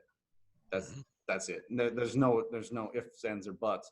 And I could take that same beer that I brewed with acid malt and brew it with the Sauergut, and it was like if it was a 2 or a 3 with the acid malt, it's like a 10 with the Sauergut. And so it has the same kind of signature flavors. Like mine is very, I would say, Cheerios like. It's very acidic. Mine comes in right around like 2.0 pH, or I'm sorry, 2.0 acid percentage. So it's very acidic, but it's really kind of like Cheerios. Mine is really kind of like a fruity Cheerios. It's like Cheerios and lemon juice is kind of what mine tastes like. And they'll probably all have a little bit different flavor, because the flavor is going to be based off the grains you're using and the bugs you're getting from the grain. So, yeah, it's just really interesting.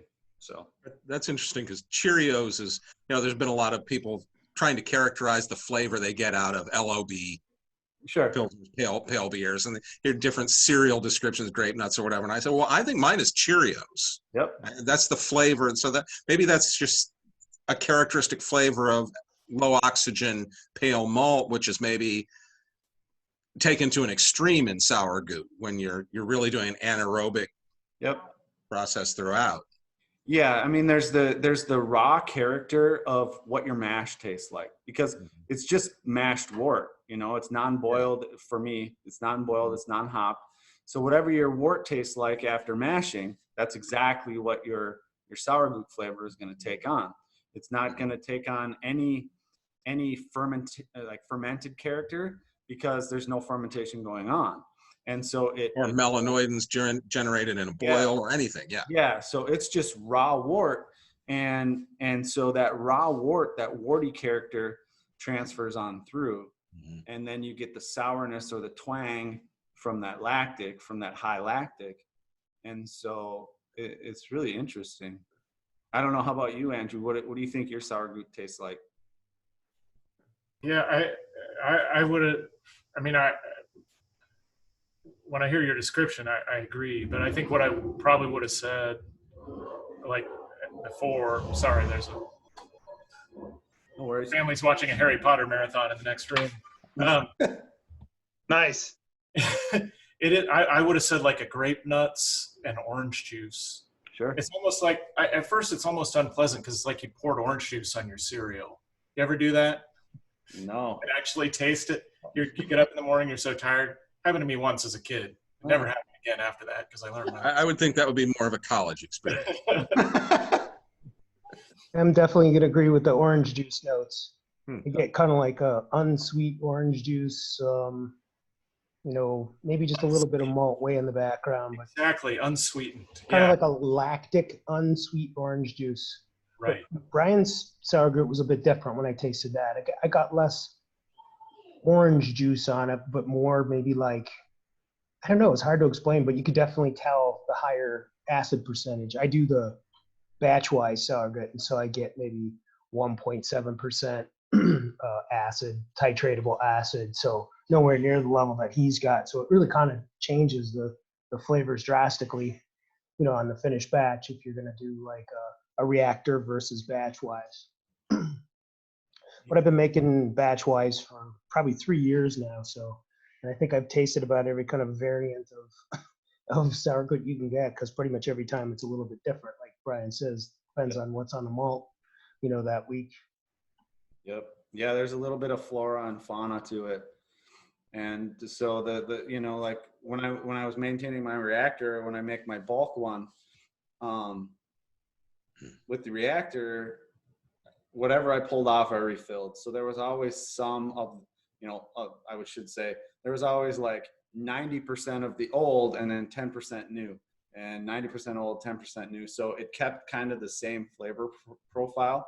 But if you're going to start, if you make it batch to batch, every time it's going to just be a little different. It's going to be another, different nuanced flavor, which is cool anyways. So you can see how the German breweries all have different flavors. Like you said, they find something that they like, and then they keep inoculating that same batch over and over again. So it's kind of cool to go drinking over there.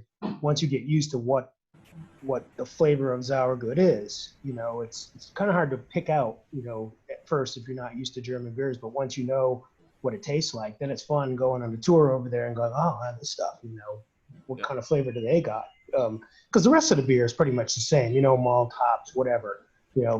Maybe some yeast differences, but most of the difference in Germany is the Sauergut, and that's like the fun of it for me.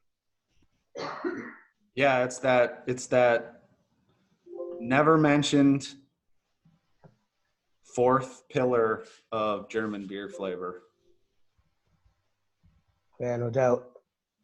And here we're missing all that. People think, Americans know how to make beers, but I mean, that'd be like, if there was a country where they didn't use hops and thought they knew what they were brewing. Yep. To me, it's like an essential part of beer that is totally missing here. I mean, that and skill, that's kind of lacking here too. But But hey, Bryan, do you have any idea of the history? Because Sauergut is I think a fairly recent, I mean, in the scheme of things, adaptation in German brewing. Is it not? I mean, acid malt was once more commonly used. Now pretty much everybody is using their own Sauergut. But it's I have to not, you know, disagree. a I would think century that ago they didn't Sauergut's been know around from a long. acidification, right? So, or they were doing overnight sour mashes. Well, they were, yeah, and they were doing acid rests, really long acid rests. But when did Sauergut, you know, unique to each brewery, really become this essential character of the beer? That's a fantastic question. I don't think I know the answer to it, but if I were to guess, to find out. Yeah, if I were to guess, I would say 60s and 70s. Yeah. Because that's kind of when the whole brewing revolution over there kind of happened, and when they started to really streamline, to really understand the role that like oxygen plays, and you know, shear stress, thermal stress, all those different deals. I think that's the 60s and 70s is really when they kind of hammered down on that. So that's what I would guess, but I'll research that. But that really is then, in the grand scheme of German brewing, a pretty recent innovation. Yeah. It's definitely not like 15, 16. Yeah. So I would definitely say, yeah, it's probably a newer thing. I'll ask some of my guys over there too, because that's interesting. I never thought about it that way. I mean, pH is a new idea in the history of German brewing itself, isn't it? I mean, yeah. So. Yeah, I mean, definitely within the last, oh gosh, I would say that probably the early 1900s they started realizing about. Yeah, started understanding how to actually measure and control things, which had been done empirically before that. So you had those acid rests, and the beer was a little better. Yeah, but I mean, in the grand scheme of things, yeah, that's newer. It just seems to me that Sauergut is really the newest element. Yeah, probably. I will research that. That's a great question. I look forward to hearing. Hey, guys. Yeah, question. So when making a Sauergut, what's the like if you're starting fresh, what's the lead time I got to plan for you know, like if I make a yeast starter, I start, you know, ahead of time of making a Sauergut. How much ahead of time you got to make that? How much time do you usually give your yeast starters? It depends on what I'm making, I guess. You know, I get a few days for an ale, or a little bit longer. If I do a two-step for like a lager, then I'll, you know, a few more days to that. Well, in the books, in the textbooks, it says like 48 hours. So supposedly in a reactor where they're constantly topping up, I think it's 24 to 48 hours for max acidity. But in real life for us, if you're making a small batch, it'll probably be 3 to 4 days. I'll defer to like Andrew and Russ. If you're making batch to batch Sauergut, how long do you wait? I go 5 days usually. Sure. It's 3 days, you get about 90% of the acidity, and the last 2 days you'll get, you know, the last 10%. So you got most of the flavor in 3 days, but you know, as long as you got it hot and as long as it's sitting there, then generally what I do is drop it back down to about 105 degrees from 120, but 120 for the first day or two, and then start backing it off.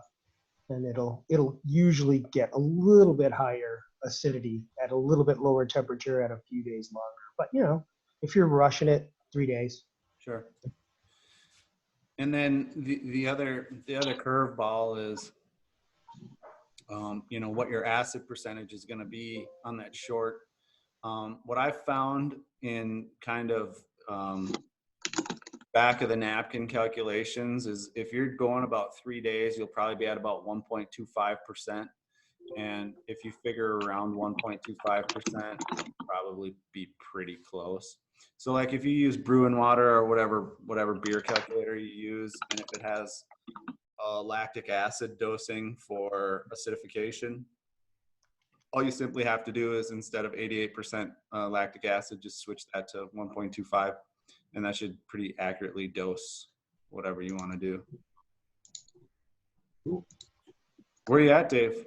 Woodbury, so not too far from you. Yeah. Oh, nice to see you here. Same corner of the world. Yeah. Awesome.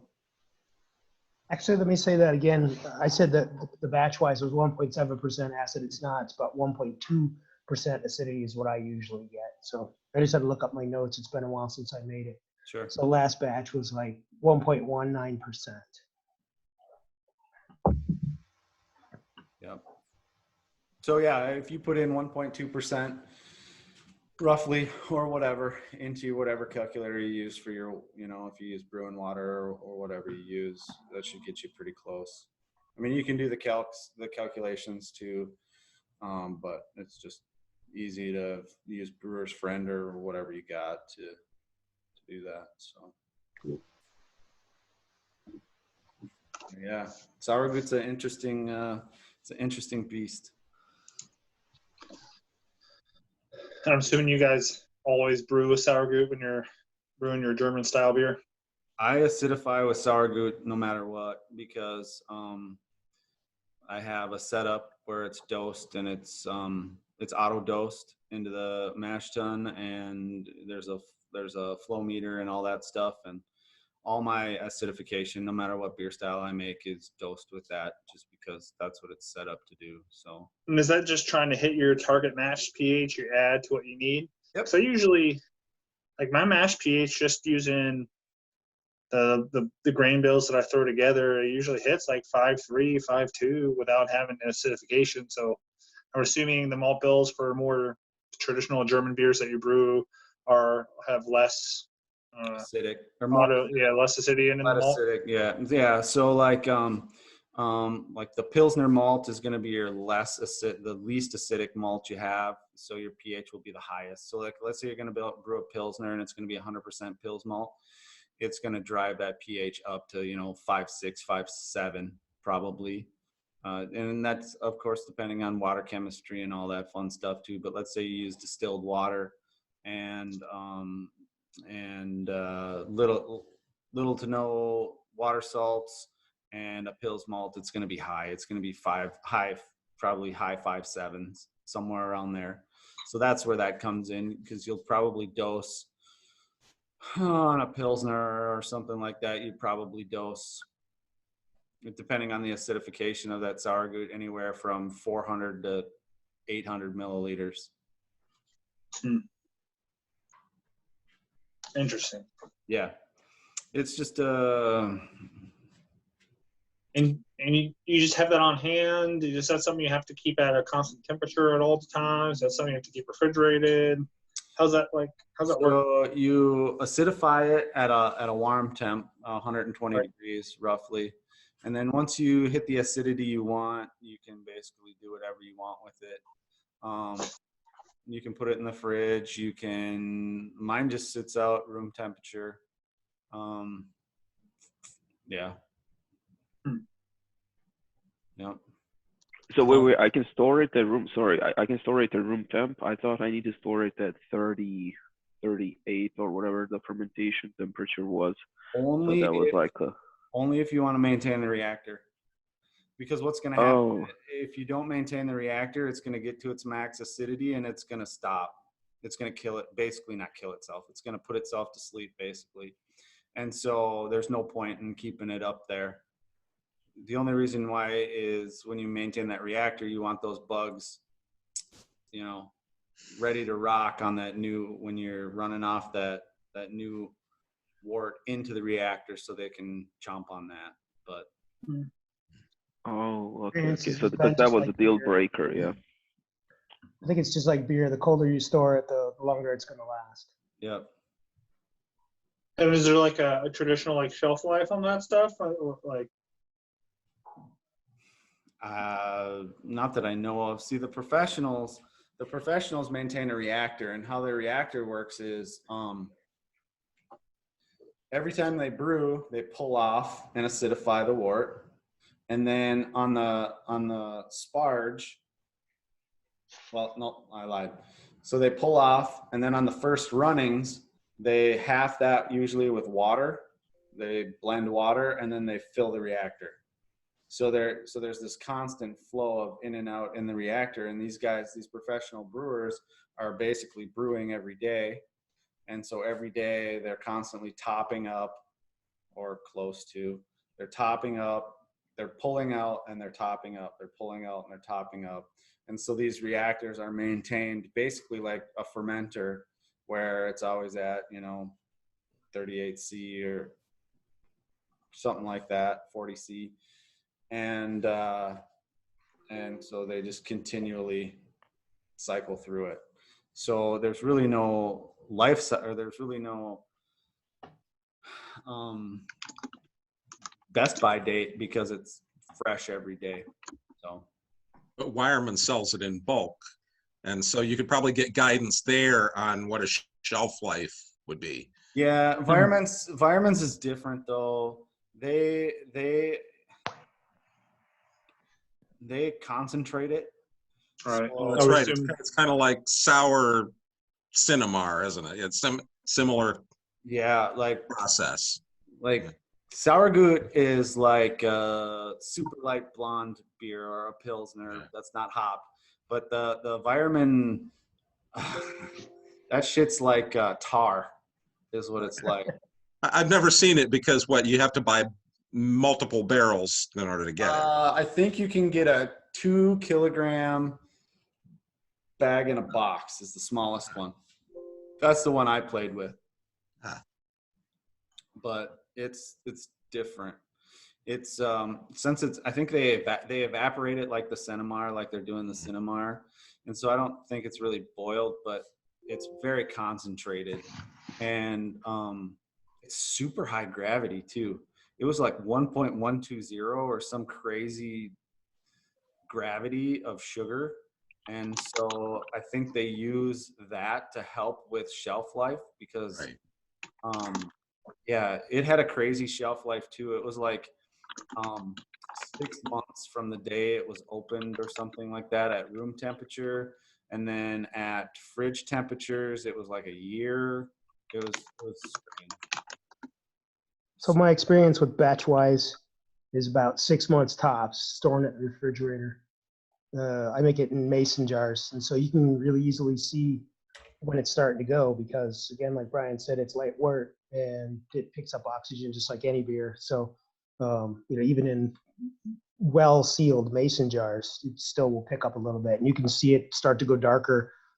Every month you open up the fridge and look at it, you can see it on its way. So I'd say maximum freshness maybe 3 months, and then declining. You can still use it probably out to 5 or 6 months. Beyond that, yeah. Now, Russ, is that isolated from the environment for the whole time? Are you filling that into jars and then closing them up, or is it made in the jar and then I stored? make it in a jar. So I make a batch of beer and unhopped wort, and I boil it for a little while, and then I do my acidification right in the kettle. And I take it down to, I got my notes here, 5 something. What did I take it to? 5.4, no, 5.1 is what I took it to. And then I inoculate it with, I use Heidelberg malt just because it's lightly kilned. I figure it's probably got more bugs on it, but Pilsner malt will work. Some people even use sour malt, but I don't use it. So, pills or something light like that. Then I inoculate it and close the jar, just seal it up tight, and then into a water bath. And I take it to roughly 120 for a day, and then down to like 115, and then for a couple more days, and then I finish it off at about 105, 110. You don't have to play those games, but it gets you a little bit higher. The key to the shelf life is having it completely closed off throughout. Yeah. Most people are scared about it because they figure it's going to explode, but it doesn't create any CO2 or any gases. In fact, if anything, if it does, it proves you've done it wrong. So right. Yeah, and mason jars are nice with that silly ring on there. You can't overpressure them and explode them. They'll actually bend got a Right. screw top on there and pop up. So if you're nervous about it, basically just crank them down tight. And then that's it. They sour them, and then after they're done, they go straight into the fridge, and they live until I use them. And it's pretty simple, and I mean, probably not as easy as doing batch wise, but for somebody that doesn't use it as often, it works pretty good for me. I can make I don't know, I make a batch of beer, and I get like 21 jars, I think, at a time. So it takes me out for a while. Sure. Speaking of gas, does it have to be stored under nitrogen if you're putting it into like a keg? No? Can you use CO2? Obviously it'll carbonate, but Yeah, it really won't. Because I guess just it depends on depends what on the time. pressure, yeah. Yeah, or what temp. But like I store mine under CO2 or nitrogen because it's right off my nitrogen tank that I use for the brewery. But CO2 works just as well. The biggest thing is they're hypersensitive to oxygen when you're starting to sour and stuff like that. Like you want to have that container when you inoculate that with the Pils malt or however you're going to inoculate it. And we keep saying, I mean, there's people that will inoculate with like actual lactose strains and stuff like that. And Russ might do that. I'm not sure. No, I use grain. Yeah, and I use grain as well because you can do a pure lactose strain, but I find that if you use the grain, there's just a little bit more oomph there with just some randomness, and it seems a little bit less sterile is not the right word, but it seems like a little bit livelier in flavor. The cultures you purchase aren't correct. Like if you look at Yeast Bank, Weihenstephan, they sell the lacto cultures. I don't think you can get them here, but they're not any of the kinds that you buy from health food stores or anything. So my attitude is I got a better chance of getting the right culture off the grain than I do from the health food store. Yeah. But you just got to be really like I've seen a lot of people have issues right when they go to souring. Like if there's any oxygen in that wort when you're running it off from the mash and you go sour, you're gonna know right away because it's gonna be off. It's either gonna smell vinegar or it's gonna be rotten or whatever. Yeah, you're fine with storing it. I mean, if you're going to make it in a keg, you don't have to store it under pressure. You can just hit it with, 20 PSI or whatever to seal the lid and make sure the lid's sealed, and then that'll absorb. If it's at room temperature, that'll bring you down to, whatever. So. Yeah, I'm going back to what, was it Josh was saying about with like having residual sulfite. I mean, that should. Yep. If there is a little bit, that would take care of any sort of impurity in the CO2, I guess. Yep. Absolutely.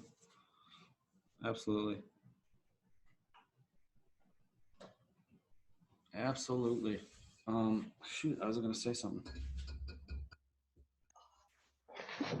My experience with it is leaving the sulfites out of the batch. When I used to make Sauergut batch wise, when I used sulfites, I never really cared for the end result. And when I switched to nitrogen purge mash and started making Sauergut, then I really started getting some decent ones. So, I mean, some people say that doesn't affect it, but I don't know. I think my limited experience on it says the less sulfites in a Sauergut batch, the better. Oh, it's just my opinion.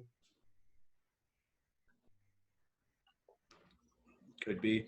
I don't really have an answer because I've never made Sauergut with sulfites either. So, but at a minimum, yes, the sulfite would protect you from oxygen and whatnot. But I don't know what that flavor would be. But I am happy with all the talk about Sauergut. That's awesome. A quick question. So how much grain do you need, let's say per 1 quart jar or I don't know, 20-liter keg?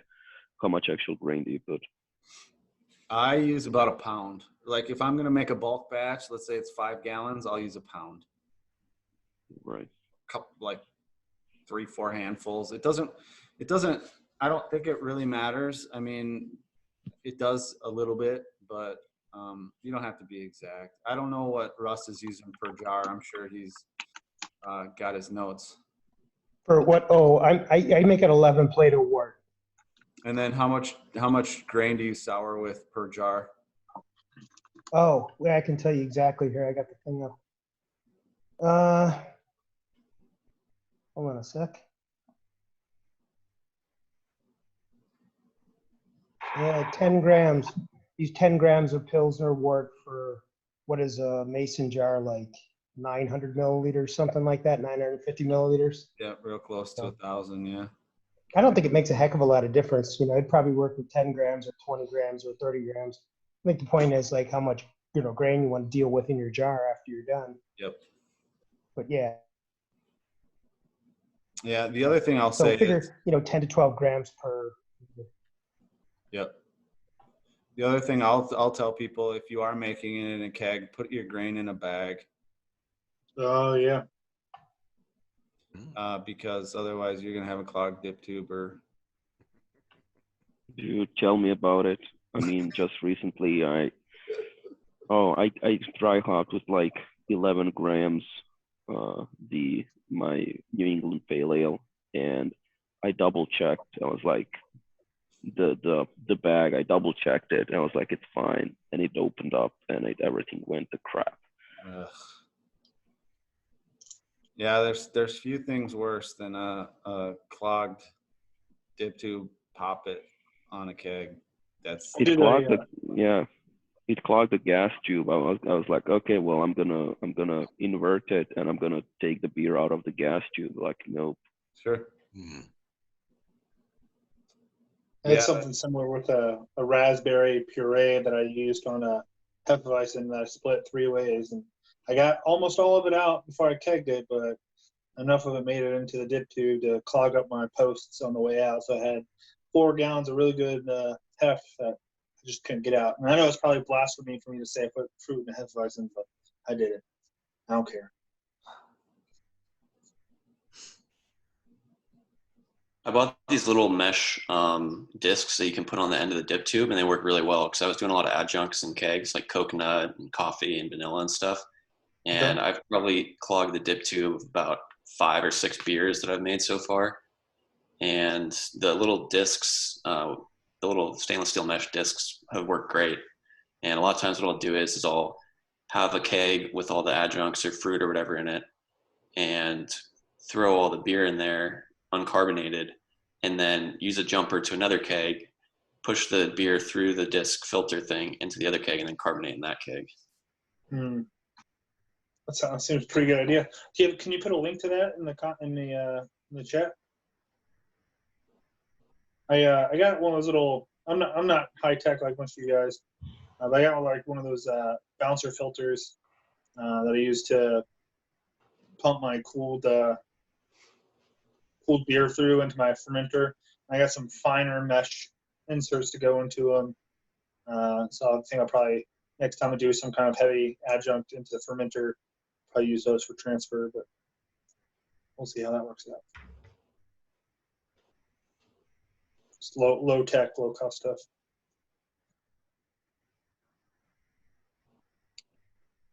I found that even if you have a floating dip tube, this is kind of going backwards into the Sauergut. Even if you have a floating dip tube, still put your grain in a bag. That was going to be one of my next questions. Does it sink? Because I have floating dip tubes and everything. Yeah, no, some does, some doesn't. You're screwed either way. You go with the normal dip tube, you're clogging it. You go with the floating one, you got floating grain. You're gonna clog it too, so. Yeah, even doing it batch wise, you'll get like all the grains to perfectly settle except for like 2 that float on the top. So I always wondered why you get at least 1 or 2. But for the most part, it almost all goes to the bottom on jars. You just pour it off. It's pretty easy. Leave the sediment on the bottom. Yeah. Yeah, there'll be a little sediment on the bottom too, but it's whatever. You got to drink that for breakfast. Yeah, so who was I talking to?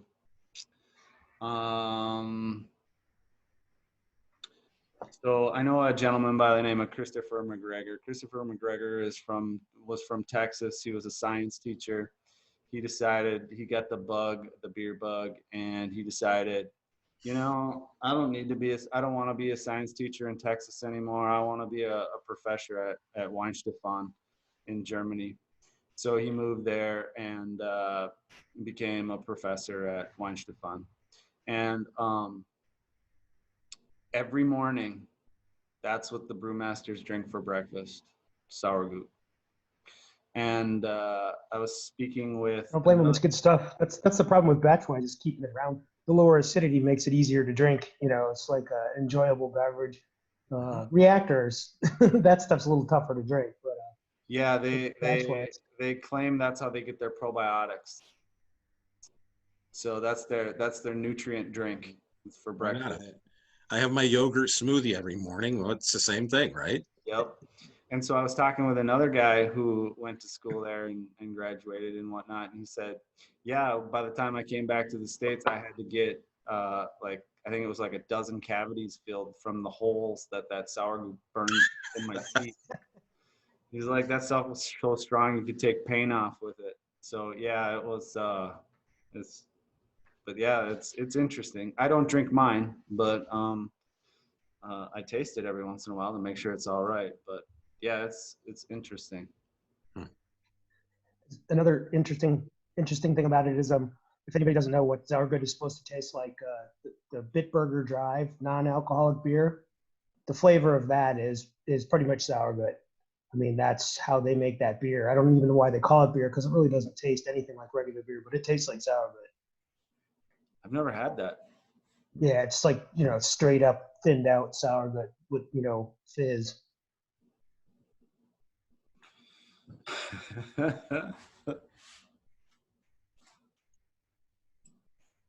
Awesome. Which beer was that? Bitburger non-alcoholic, or what they call it, Bitburger out NA or Bitburger Drive. They got a couple different names for it, depending on the country that it's in.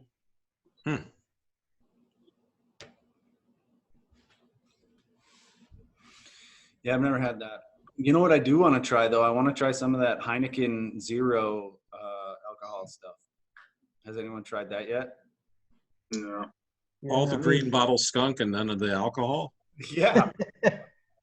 Gee, sounds like the best of both worlds. Yeah, you don't get any benefit from drinking the skunk water. Yeah, I don't know why they continue to do that. They're smarter than that, but whatever. I guess it's their flavor now. No, also their look. Yeah. Yeah. Yeah. You can't get Grolsch out of green, otherwise they crash. Yeah.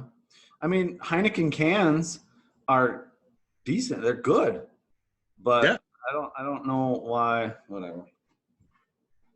Yeah, Heineken mini kegs are pretty good too. Marketing over beer. Yep. That's how you sell it. Oh yeah, that's the whole deal. A couple of years ago, Pilsner Urquell in the U.S. finally went over to brown bottles. So maybe it's and now cans. Maybe that just shows that Urquell has a more discerning clientele than Heineken and Stella. Tank Nova over here. Oh, lordy. Like when I was speaking earlier about my parents going on the that trip around the coast of Italy and everything, somehow they ended up somewhere that had Tank Novas, and they were taking pictures of it as they were drinking from it, asking me what the hell it was, because they'd never seen anything that looked like that before. But my dad's kind of a beer diva, and he only likes like one macro American lager called Mick Golden Light, which they only make basically in Minnesota. And he's such a little bitch about it. But he'll drink water if they don't have it. That's whatever. But my mom loves beer, and she was drinking the beer, and she's like, it's just so fresh. I don't understand. It tastes so fresh. I don't really know what it tastes like, but it tastes so good. And so they were hopping all over with the Tank Novas, and that's just crazy. Yeah, you can get Golden Light down here. Where are you at? Oh yeah, St. Louis. Yeah. Oh my God, my dad and that beer. He needs that. Yeah. It's a cult following in Minnesota, although everybody drinks it. Yeah, I mean, and I'll drink it too. Like I'm not discerning when it comes to that, especially when it's free and it's at their house and whatever. But he's such a diva about it. It's the craziest thing. He will literally drink water if they don't serve it at the place, and so. I think this is the first time I heard of it. Michelob Golden Light. Yeah, Michelob Golden Draft Light. That's like Never heard of it. the Minnesota beer. I used to work for Anheuser-Busch in one of their warehouses up here, and they would only distribute it at that time to Minnesota. And we would get 7 rail cars a day from St. Louis that we'd have to unpack. That was just Mick Golden Light from Minnesota. Yeah, that whole operation. I worked for them when I was in college, and it was an awesome job in college because it was always cold because it was a refrigerated warehouse. So no matter if it was summer or winter, whatever, if it was summer and super hot out, you just went inside and you could drive forklift and whatever. But they had this repack area. We would get 20 rail cars a day from Anheuser-Busch, and the warehouse I worked for distributed to Minnesota, North Dakota, South Dakota, Wisconsin, and Iowa. It was a huge warehouse, and we had to turn that whole warehouse in 4 days. So no product we had would stay there longer than 4 days. And so the amount of beer we would get every single day that would go out on Budweiser trucks was staggering. But the whole reason why I loved to work there while I was in college is because whenever the Anheuser-Busch engineer or whoever designed the warehouse, designed and engineered where the trains came in, they put too tight of a slope on the ramp to go into the rail car. And so every first pallet of every rail car every day would get speared by the forks. And those beers couldn't get distributed. So they went into a pile that the employees, it was called repack, but really it was just throw away. So every day we'd have to throw away those 20 pallets of beer, and we threw them away in our cars. And so we had so much beer, and being a college kid, it was magical. You were super popular, weren't you? Yeah. I mean, every day I would have a full trunk of beer. And the cool thing was a lot of the beers were beers that we couldn't get in Minnesota. Tons of malt liquors, like super high strength malt liquors and stuff. And so there was no really rhyme or reason to how they packed the cars. And it was all pallets. So they just shoved in pallets until it was full. And so every day, I mean, there was probably 12 brands or so, but yeah, you had your free pickings, and we weren't even of age, and they would just let us walk out with it. It was a different time, I guess. But. Speaking of Minnesota, I miss Grain Belt. It's still here. It's a still good here beer for the price of it. I liked it. Yeah, I mean, Shell's is still making it. They bought the brand probably 10 years ago, and they're making it. It's still super sweet, kind of bubblegummy, and delicious. Nice and light too. Yep, super light.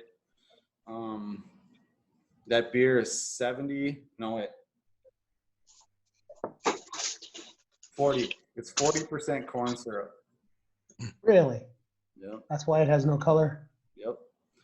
It's 40% brewer's grade corn syrup. So yeah, it's a crazy beer. I remember a beer I enjoyed in the maybe mid 80s from Minnesota was Cold Spring.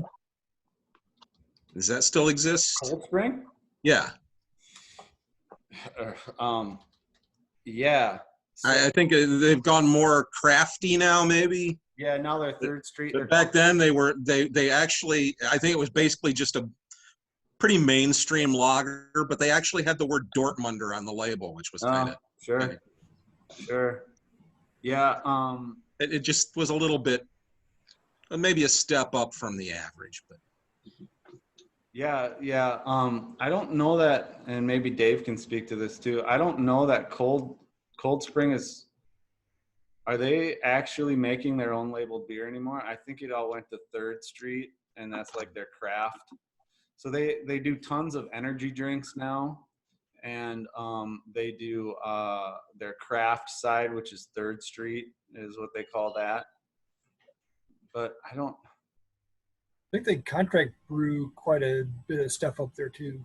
Yeah, I know they contract for 21st Amendment out of California. So, but I don't think they have any of their own labeled stuff anymore with Cold Spring. But back then if you went up to Wisconsin, Minnesota, there were a lot of regional breweries that were still putting out an old legacy brand that was maybe still vaguely Germanish and Yep. sort of the last holdout. Yeah, I mean, you still have those big beers out of Wisconsin, all your Pabst and your just you name them, they're still all there. They don't all taste the same, but there's some decent ones you can get out of there. What's one that a lot of people drink here is Hams. Tons of people drink Hams around here. One of those breweries over there is still, I think, krausening to do carbonation.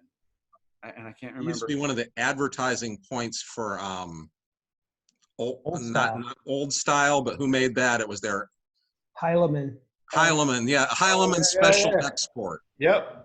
Yeah, there still is the Heilemann. You can still get Special X here. And they used to advertise fully krausened. Yep. I think that brewery, Milwaukee Sprecher, too, probably does the krausening too. Yep. Berghoff, that was another one from up there, I remember. Wow, I don't know that one. I'm trying to think of the other ones that. Oh, there's one that I'm trying to think of that you would probably remember too, and it's right on the tip of my tongue. Schlitz? No. No, not Schlitz. When Schlitz brought back their original formula maybe 5-6 years ago, that was actually a solid beer. That was? Yeah. Yeah. Gosh, I can't remember. It'll come to me when I least expect. I keep meaning to getting around to trying a clone. I've got a hold of some brew sheets from Schlitz from 1975 that I will confess were shared with me by Denny. Oh, okay. Out of a result of a conversation when I was still kind of participating over on the AHA forum. But it's just, it would be interesting, to try and recreate something. And oh yeah, for sure. I'm just trying to narrow it down to simplify it, because they were using a combination of grits and syrup, which I assume is because they had maxed out their mash tun doing high gravity brewing. They had a blend of hops, which is basically cluster and fuggles, and it looks like it'd be an interesting thing to try and to see how similar it is to that recipe they brought out a few years ago. Sure. Yeah, I mean, that recipe they brought out a few years ago, it was good. It was great, whatever. Yeah. But I have a soft spot in my heart for all the macro stuff. So, the Beast. Yeah, I don't know. I saw the Beast being made once. I spent a week up in Milwaukee. I'm in the Navy, so they sent me to go to a trade school at Miller Coors, or I guess it's what is it now? It's Molson Coors or Molson, something like that. Yep. And they went to like an ultrasonic leak test school where you walk around with a $15,000 gun to find air leaks or fluid internal system leaks, and it was just cool. Because they do that school all over the place. They do it like either like a dental factory or some kind of like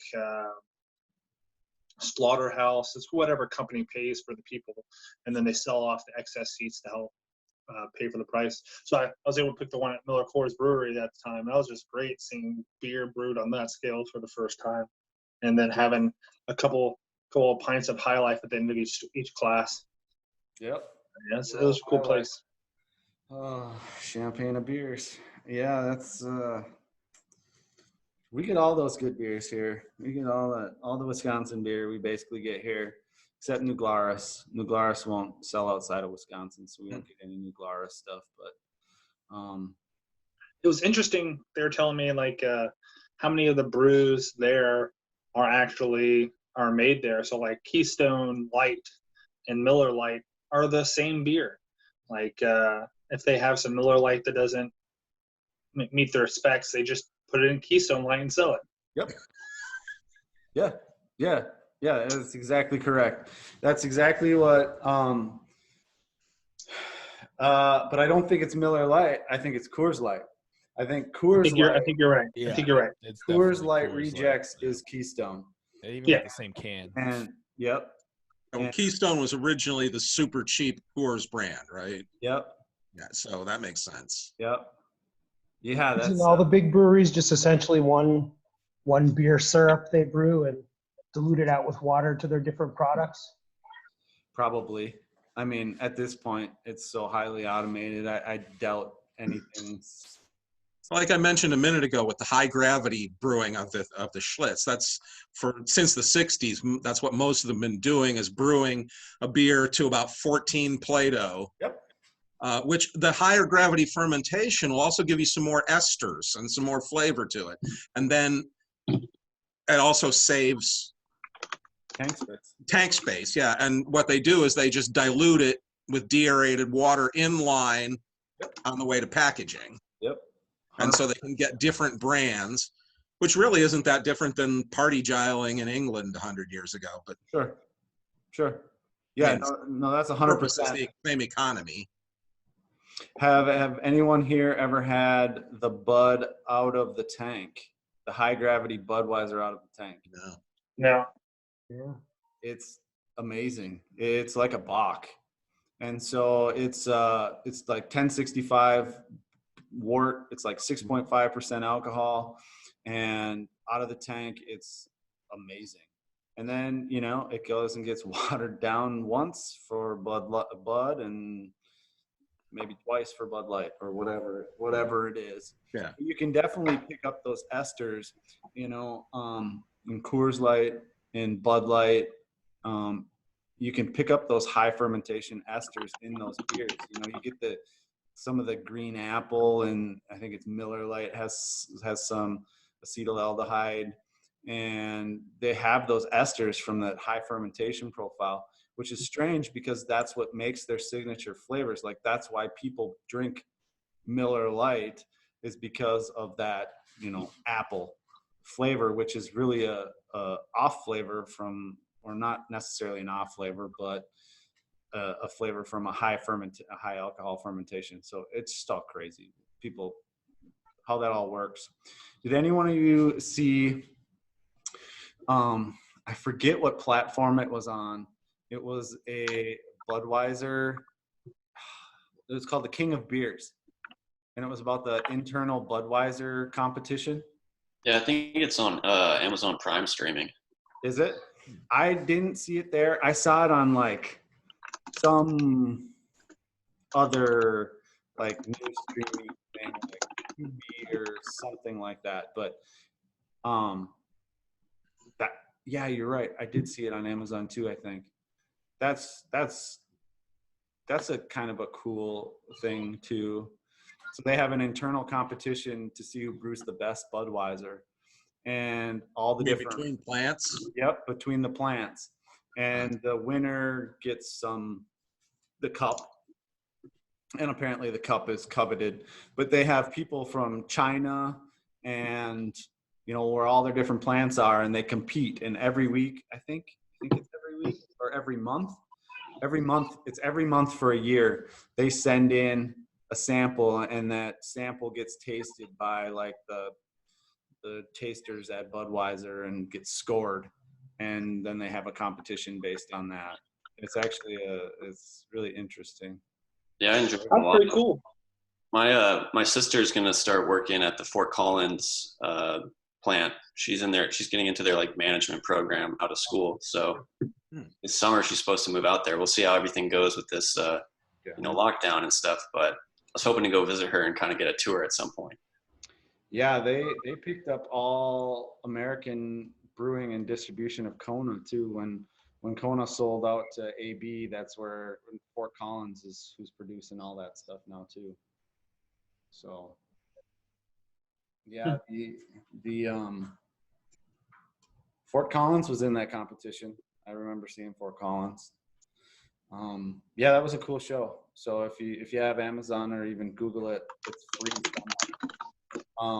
That was a cool show. I think it's about an hour or something like that. And it was cool. I always get reminders that I'm not using all the benefits of my Prime membership. So because I just don't stream the video. So well, there's one to do. Yep. And we all know we have some time now. So That's true. Sure, no kidding. I'm gonna see if I can get a curbside pickup of grains from a homebrew shop. I was thinking about doing that too. So my local homebrew shop is Northern Brewer or Midwest Supplies. They're one and the same. But I hear they're like backed up. Like it's like they're seeing like Christmas level. Oh, I'm sure. All these I was things at that my can be shop. done at home. Yeah, Tuesday, I was into my local one. They said they're just getting slammed with everybody stocking up. And, Yeah. Hey, Brian, I thought you said BSG was your local homebrew supply. Well, that's my local malt supply. Yeah. No. Yeah. What isn't Northern Brewer You owned get your by candy bar too Anheuser? at the same time. Oh, sorry. Yeah. I didn't I think catch they that. picked them up. Yeah, they Budweiser owns Northern Brewer, I think, or they did. They sold them in sold July. right? They're owned by another. That's right. That's right. Yeah. Last July, another private equity group bought them, which Yeah. makes me wonder even more what Anheuser-Busch was doing with them in that period of time. You know, why did they acquire them and then unload them? And were they just Gutting them? data mining the customers? They could have done that without actually taking ownership, right? Yeah, it's interesting. I love a good conspiracy theory, but I don't know that there was one. I don't know. So I know quite a few people at Northern Brewer, quite a few higher ups at Northern Brewer. I asked them, like, that was the first thing, like call them up, like, what is going on? And they're like, it's just a investment group, and we put it out, and they were the highest bidder. Mm-hmm. And so I don't know, maybe they were just feeding me that because they were fed that. I don't know. But yeah, you could definitely get pretty wild with, like, what are they doing? Did they get it to see what the market is like? I don't know. But I think they actually did try to just get into home brewing and like make some money. They did invest quite a bit in the stores, but then they were like, yeah, there's no money in home brewing, so then they sold them. Right. And I think that's as probably about as easy as it is. Yeah, and I think there was. I don't think they're doing great, to be honest. Northern Brewer and Midwest Supplies. I mean, they shut down one store fairly recently in Roseville, in Minneapolis or whatever, which was, a pretty hot location for them. So I don't know, I think the market's really tough. My homebrew club meets in the St. Paul store, and the St. Paul manager said that essentially they opened up the Minneapolis store to compete against Midwest. And about the same time, the guy that owned Midwest, like, hey, you want to buy my store? And then now they had the Midwest store and the Sure. South Minneapolis store. And they're like, well, shit, we got two stores. So they closed the South Minneapolis one and moved all the employees from the South Minneapolis one to either Midwest or the St. Paul store, which was kind of cool. but I think that would happen after they sold from. Yep. Budweiser. Yeah. Budweiser. Are you guys seeing home brewing in general kind of decline? Because at least in my club, I'm one of the few people that brews even once a month. There's maybe one or two other people that'll bring stuff consistently, and we've got maybe 20 or 30 fairly active members, but it seems like people just only are drinking commercial stuff now. Well, it's so plentiful, right? I mean, Yeah, there's so many breweries, so it's way different than it was 12 years ago. yeah. I mean, if you can, go down to the local brewery and get whatever you want, and you don't have to make it at home, and depending on your skill level, maybe your local brewery brews better beer than you could, and it's delicious and it's convenient. So, and a lot of these home brewers turn professional to open these. So We turn commercial. Can we make a distinction between commercial and professional? I was trying to be PC here, but you're very PC with that answer too. Yes, I wish. Yeah. Well, the explosion of commercial, professional, whatever outlets certainly probably put a hit on a lot of home brewing, but if the current situation causes a lot of them to either go away or just not be accessible to people, that should absolutely bring home brewing back up. And if a lot of them don't survive this, then home brewing should be people's best access to the beer that they want. Right. Well, that happened back in the late '90s too. It was kind of a washout, and I mean, with 7,000 or 8,000 breweries, there's going to be something going to wash out here too. Right. Yeah, it's not sustainable. I mean, even in my area where I'm decently rural, I have 5, I think, maybe even 6 mediocre breweries within 20 miles. So I don't even know how. I don't know how they draw enough people to stay open in a booming economy. So I don't. Something was Have donuts in your beer. What? Yeah, donuts, marshmallows, whatever the hell you got, throw it in there.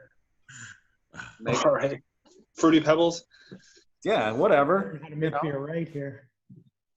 Fruity Pebble pastry, sour, double chocolate, IPA, whatever it is. Can't you get a milkshake at McDonald's and put a couple shots of vodka in it and get the same? Probably could. It'd probably be way better too. You could make a good pastry beer. I've had some really well-made ones from, people that know what they're doing, but 95% of the time it's like there's tons and tons of flaws, yeast fermentation profiles totally off, recipes totally off, doesn't fully ferment, and they just cover it up. Yeah. Yeah, I mean, that's, yeah. And like this beer sucks. Throw some donuts in it and sell it. Yeah. Like one of the huge things that I'm starting to see now is this push pop shit. Have you seen these push pop? I don't know. I think the brewery in Orange County was one of the first people to start these super fruited Berliners with their Brucicle series, and everyone's doing them now. So that's what it is. It's a fruited Berliner. Mm-hmm. Okay. And a lot of times it's like 40% fruit puree going into like a 7% ABV Berliner. And so they end up like 2.5%, 3%. I think it was like 450 North or one of these breweries was mislabeling all their beers, saying it was 5% ABV higher than it actually was. People tested them and it was this total, shitstorm. Sure. So they're adding this post fermentation. So it's just sweetening, right? Mm-hmm. Mm-hmm. Okay. A lot of the cans explode in transit. You're right, because from Golden Road, like that's like all they sell from Golden Road is all these fruit different. I don't even know what they are. Yeah, I mean, like melons and strawberries or something. I don't know, but they. I actually drink one of like the Wolf Pup Session IPA from them is one of the only beers that I drink. These days, but yeah, all their other stuff is just like melons and I don't know what the hell it is. I mean, I get it, and that's part of the reason I could never be a professional brewer is because you got to brew to what your audience wants, and that is not necessarily what you want. I see a lot of brewers that have to do that, and that I couldn't do that. You know, I mean, not that you have to. You know, you have places like Bierstadt and that I mean, they specialize in 3 beers, and that's all they're doing, and like it or leave it, that's what it is. But I mean. That's dedication because you would get probably 50% more traffic if you did do it the normal way, which that's not their model. I totally get that. But they're completely different in their model. So I see a lot of brewers around here that, you know, chase these trends, and these trends are disastrous. So whatever. Yeah, it's tough because every new trend there's a learning curve, and the beers usually suck the first year or two. People are trying to figure them out. Exactly. Have you guys tried your hand at a Brut IPA? It's something I had heard of recently, and then I tried one, and it's okay. It's like an IPA that they ferment down to like 1.00 or even sometimes less, just with the enzymes that they add. Yeah, I remember that like taking off, and then it was like non-existent. I haven't heard that term for what, like a year? Yeah. Yeah, it was like huge a couple years ago. Yeah, when they came out.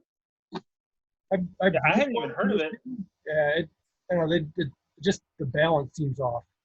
Yeah, it's like hot seltzer water. Absolutely. Like I went into my homebrew shop to get some stuff, and he was brewing it in the back for a competition or something like that.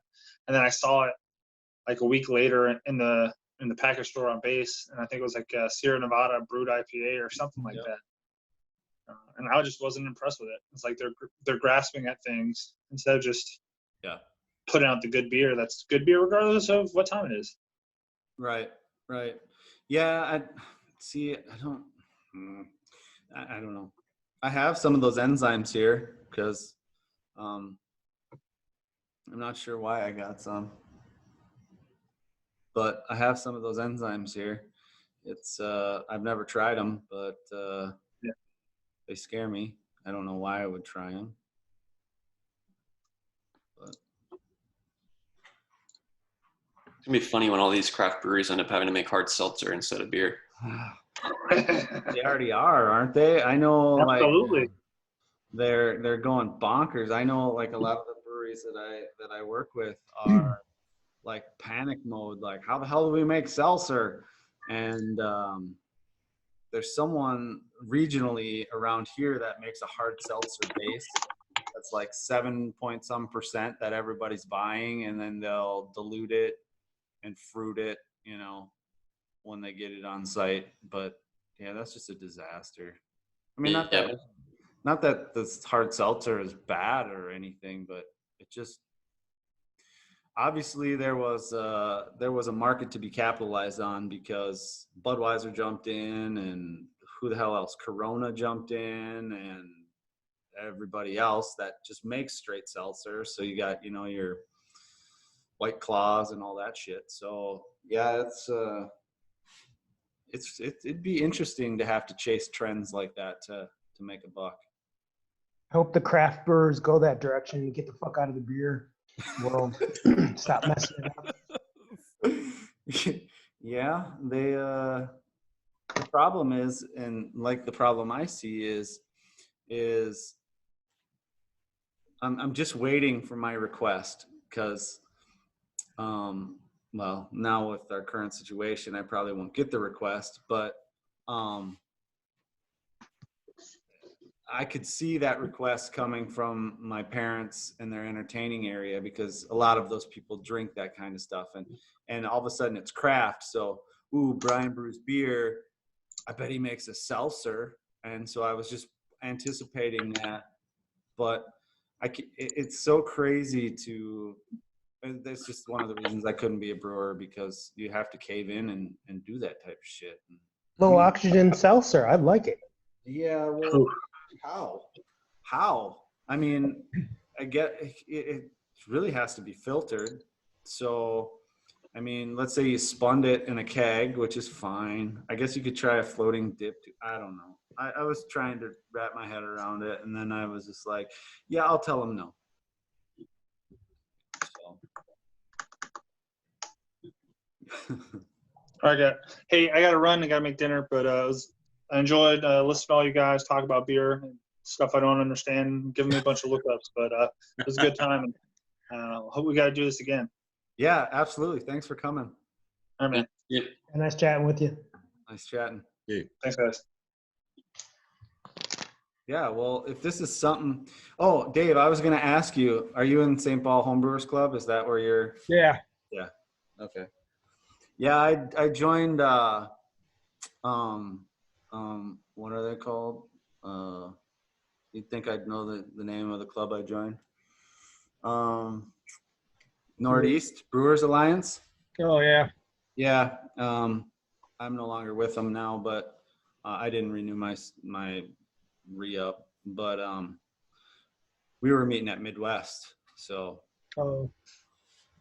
Yeah. so they were cool. They were a good group of guys. So it just I donated one of my Braumeisters to them to help them out for a club system, and I don't know, I wasn't getting anything really out of the meeting. So but no, they were really cool.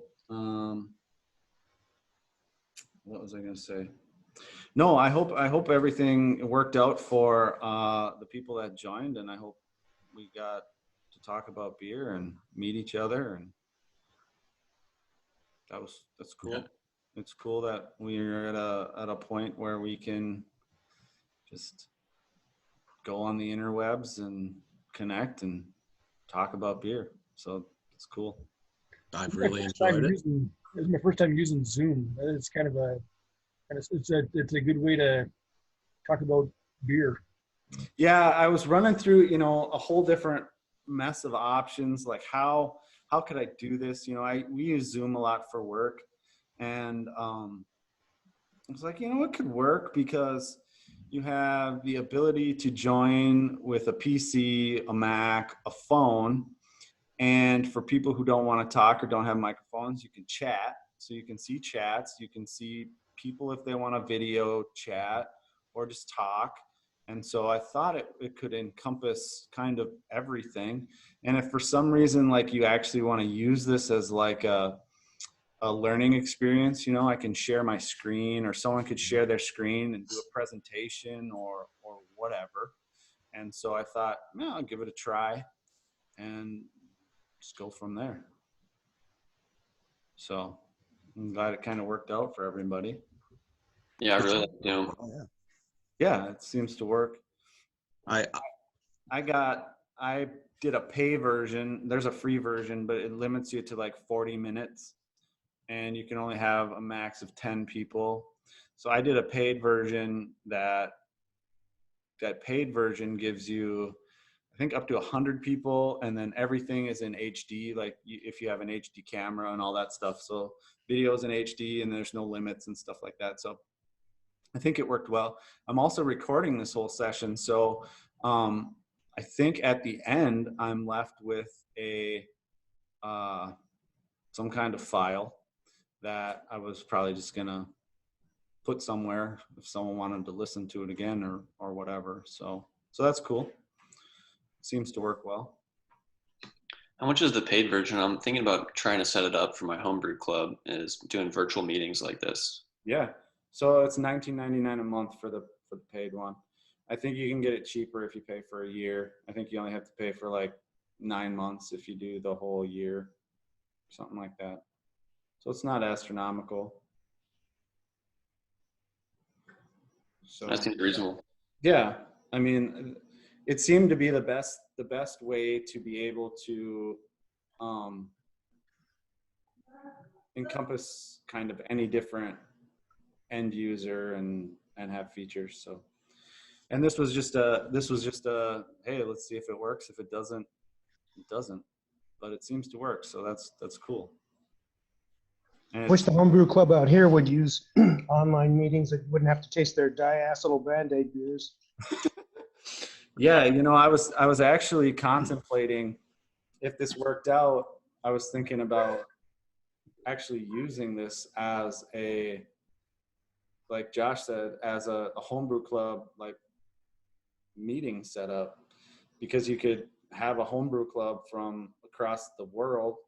And, you know, if you set up the right time, I wasn't very nice to Fran today. I could have set it up for earlier so you didn't have to tune in at 3 a.m. But, you know, you could encompass, you could set it for a Saturday at, you know, 1 p.m. or Sunday, I'm sorry, at 1 p.m. or something. And then you could get anyone from around the world to call in, and you could actually do presentations or do whatever. So I think we can use it even for like the low oxygen brewing forum or something. If you hold a monthly beer chat like this or something, that would be, I think that would be worth it too. So Yeah, I would be definitely on board for that. Yeah, I'd be on board. Now that I'm sorting through my technical issues and figuring out how this Zoom works, I'd be on board for anything you want to do with it. Because, yeah, I've never joined a club because I never thought that I would get anything out of it, that I wouldn't have the same interests as 99% of the people. But if you have a group like this that we are all sort of on the same page, definitely. Yeah. And, you know, you don't have to drive anywhere. You can imbibe maybe a little more if you wanted to. You don't have to worry about driving and driving to and from. And so, I don't know. We'll see. Different times call for different measures. So we are definitely in those times. So yeah, I had the meeting scheduled till 10 p.m. It can go on as long as you want. We can call it, we can continue to talk, whatever everybody wants to do, I am fine with. I'll probably get some dinner going for me. So nice chatting with all of you. Yeah, I think I'm going to check out here too at this point, but you'll let us know what the time is next week if you decide to change it. Yeah, I mean, if we want to go, I'll post it on the forum, and if we want to continue with the same time, different day, Sunday. I mean, like I've been telling my wife, every day is a Monday. It's not a Saturday. Every day is a Monday. It seems like there's shit going on. So if we want to do a Sunday evening or whatever, maybe I'll put out a poll or just ask people or whatever. So yeah. I'm fairly flexible. It doesn't matter to me. So whatever, you know, works the best for everybody, it works for me. So we'll figure it out, and then I can put out an invite again like I did, and we can join up. All right. Well, I'll be back as long as I know when it is. So sounds good. Thank you, sir. Good night for now. Joining. All right. See you guys. Yeah, see you later. See you later. Nice chatting with you guys. See you later. See you later, guys.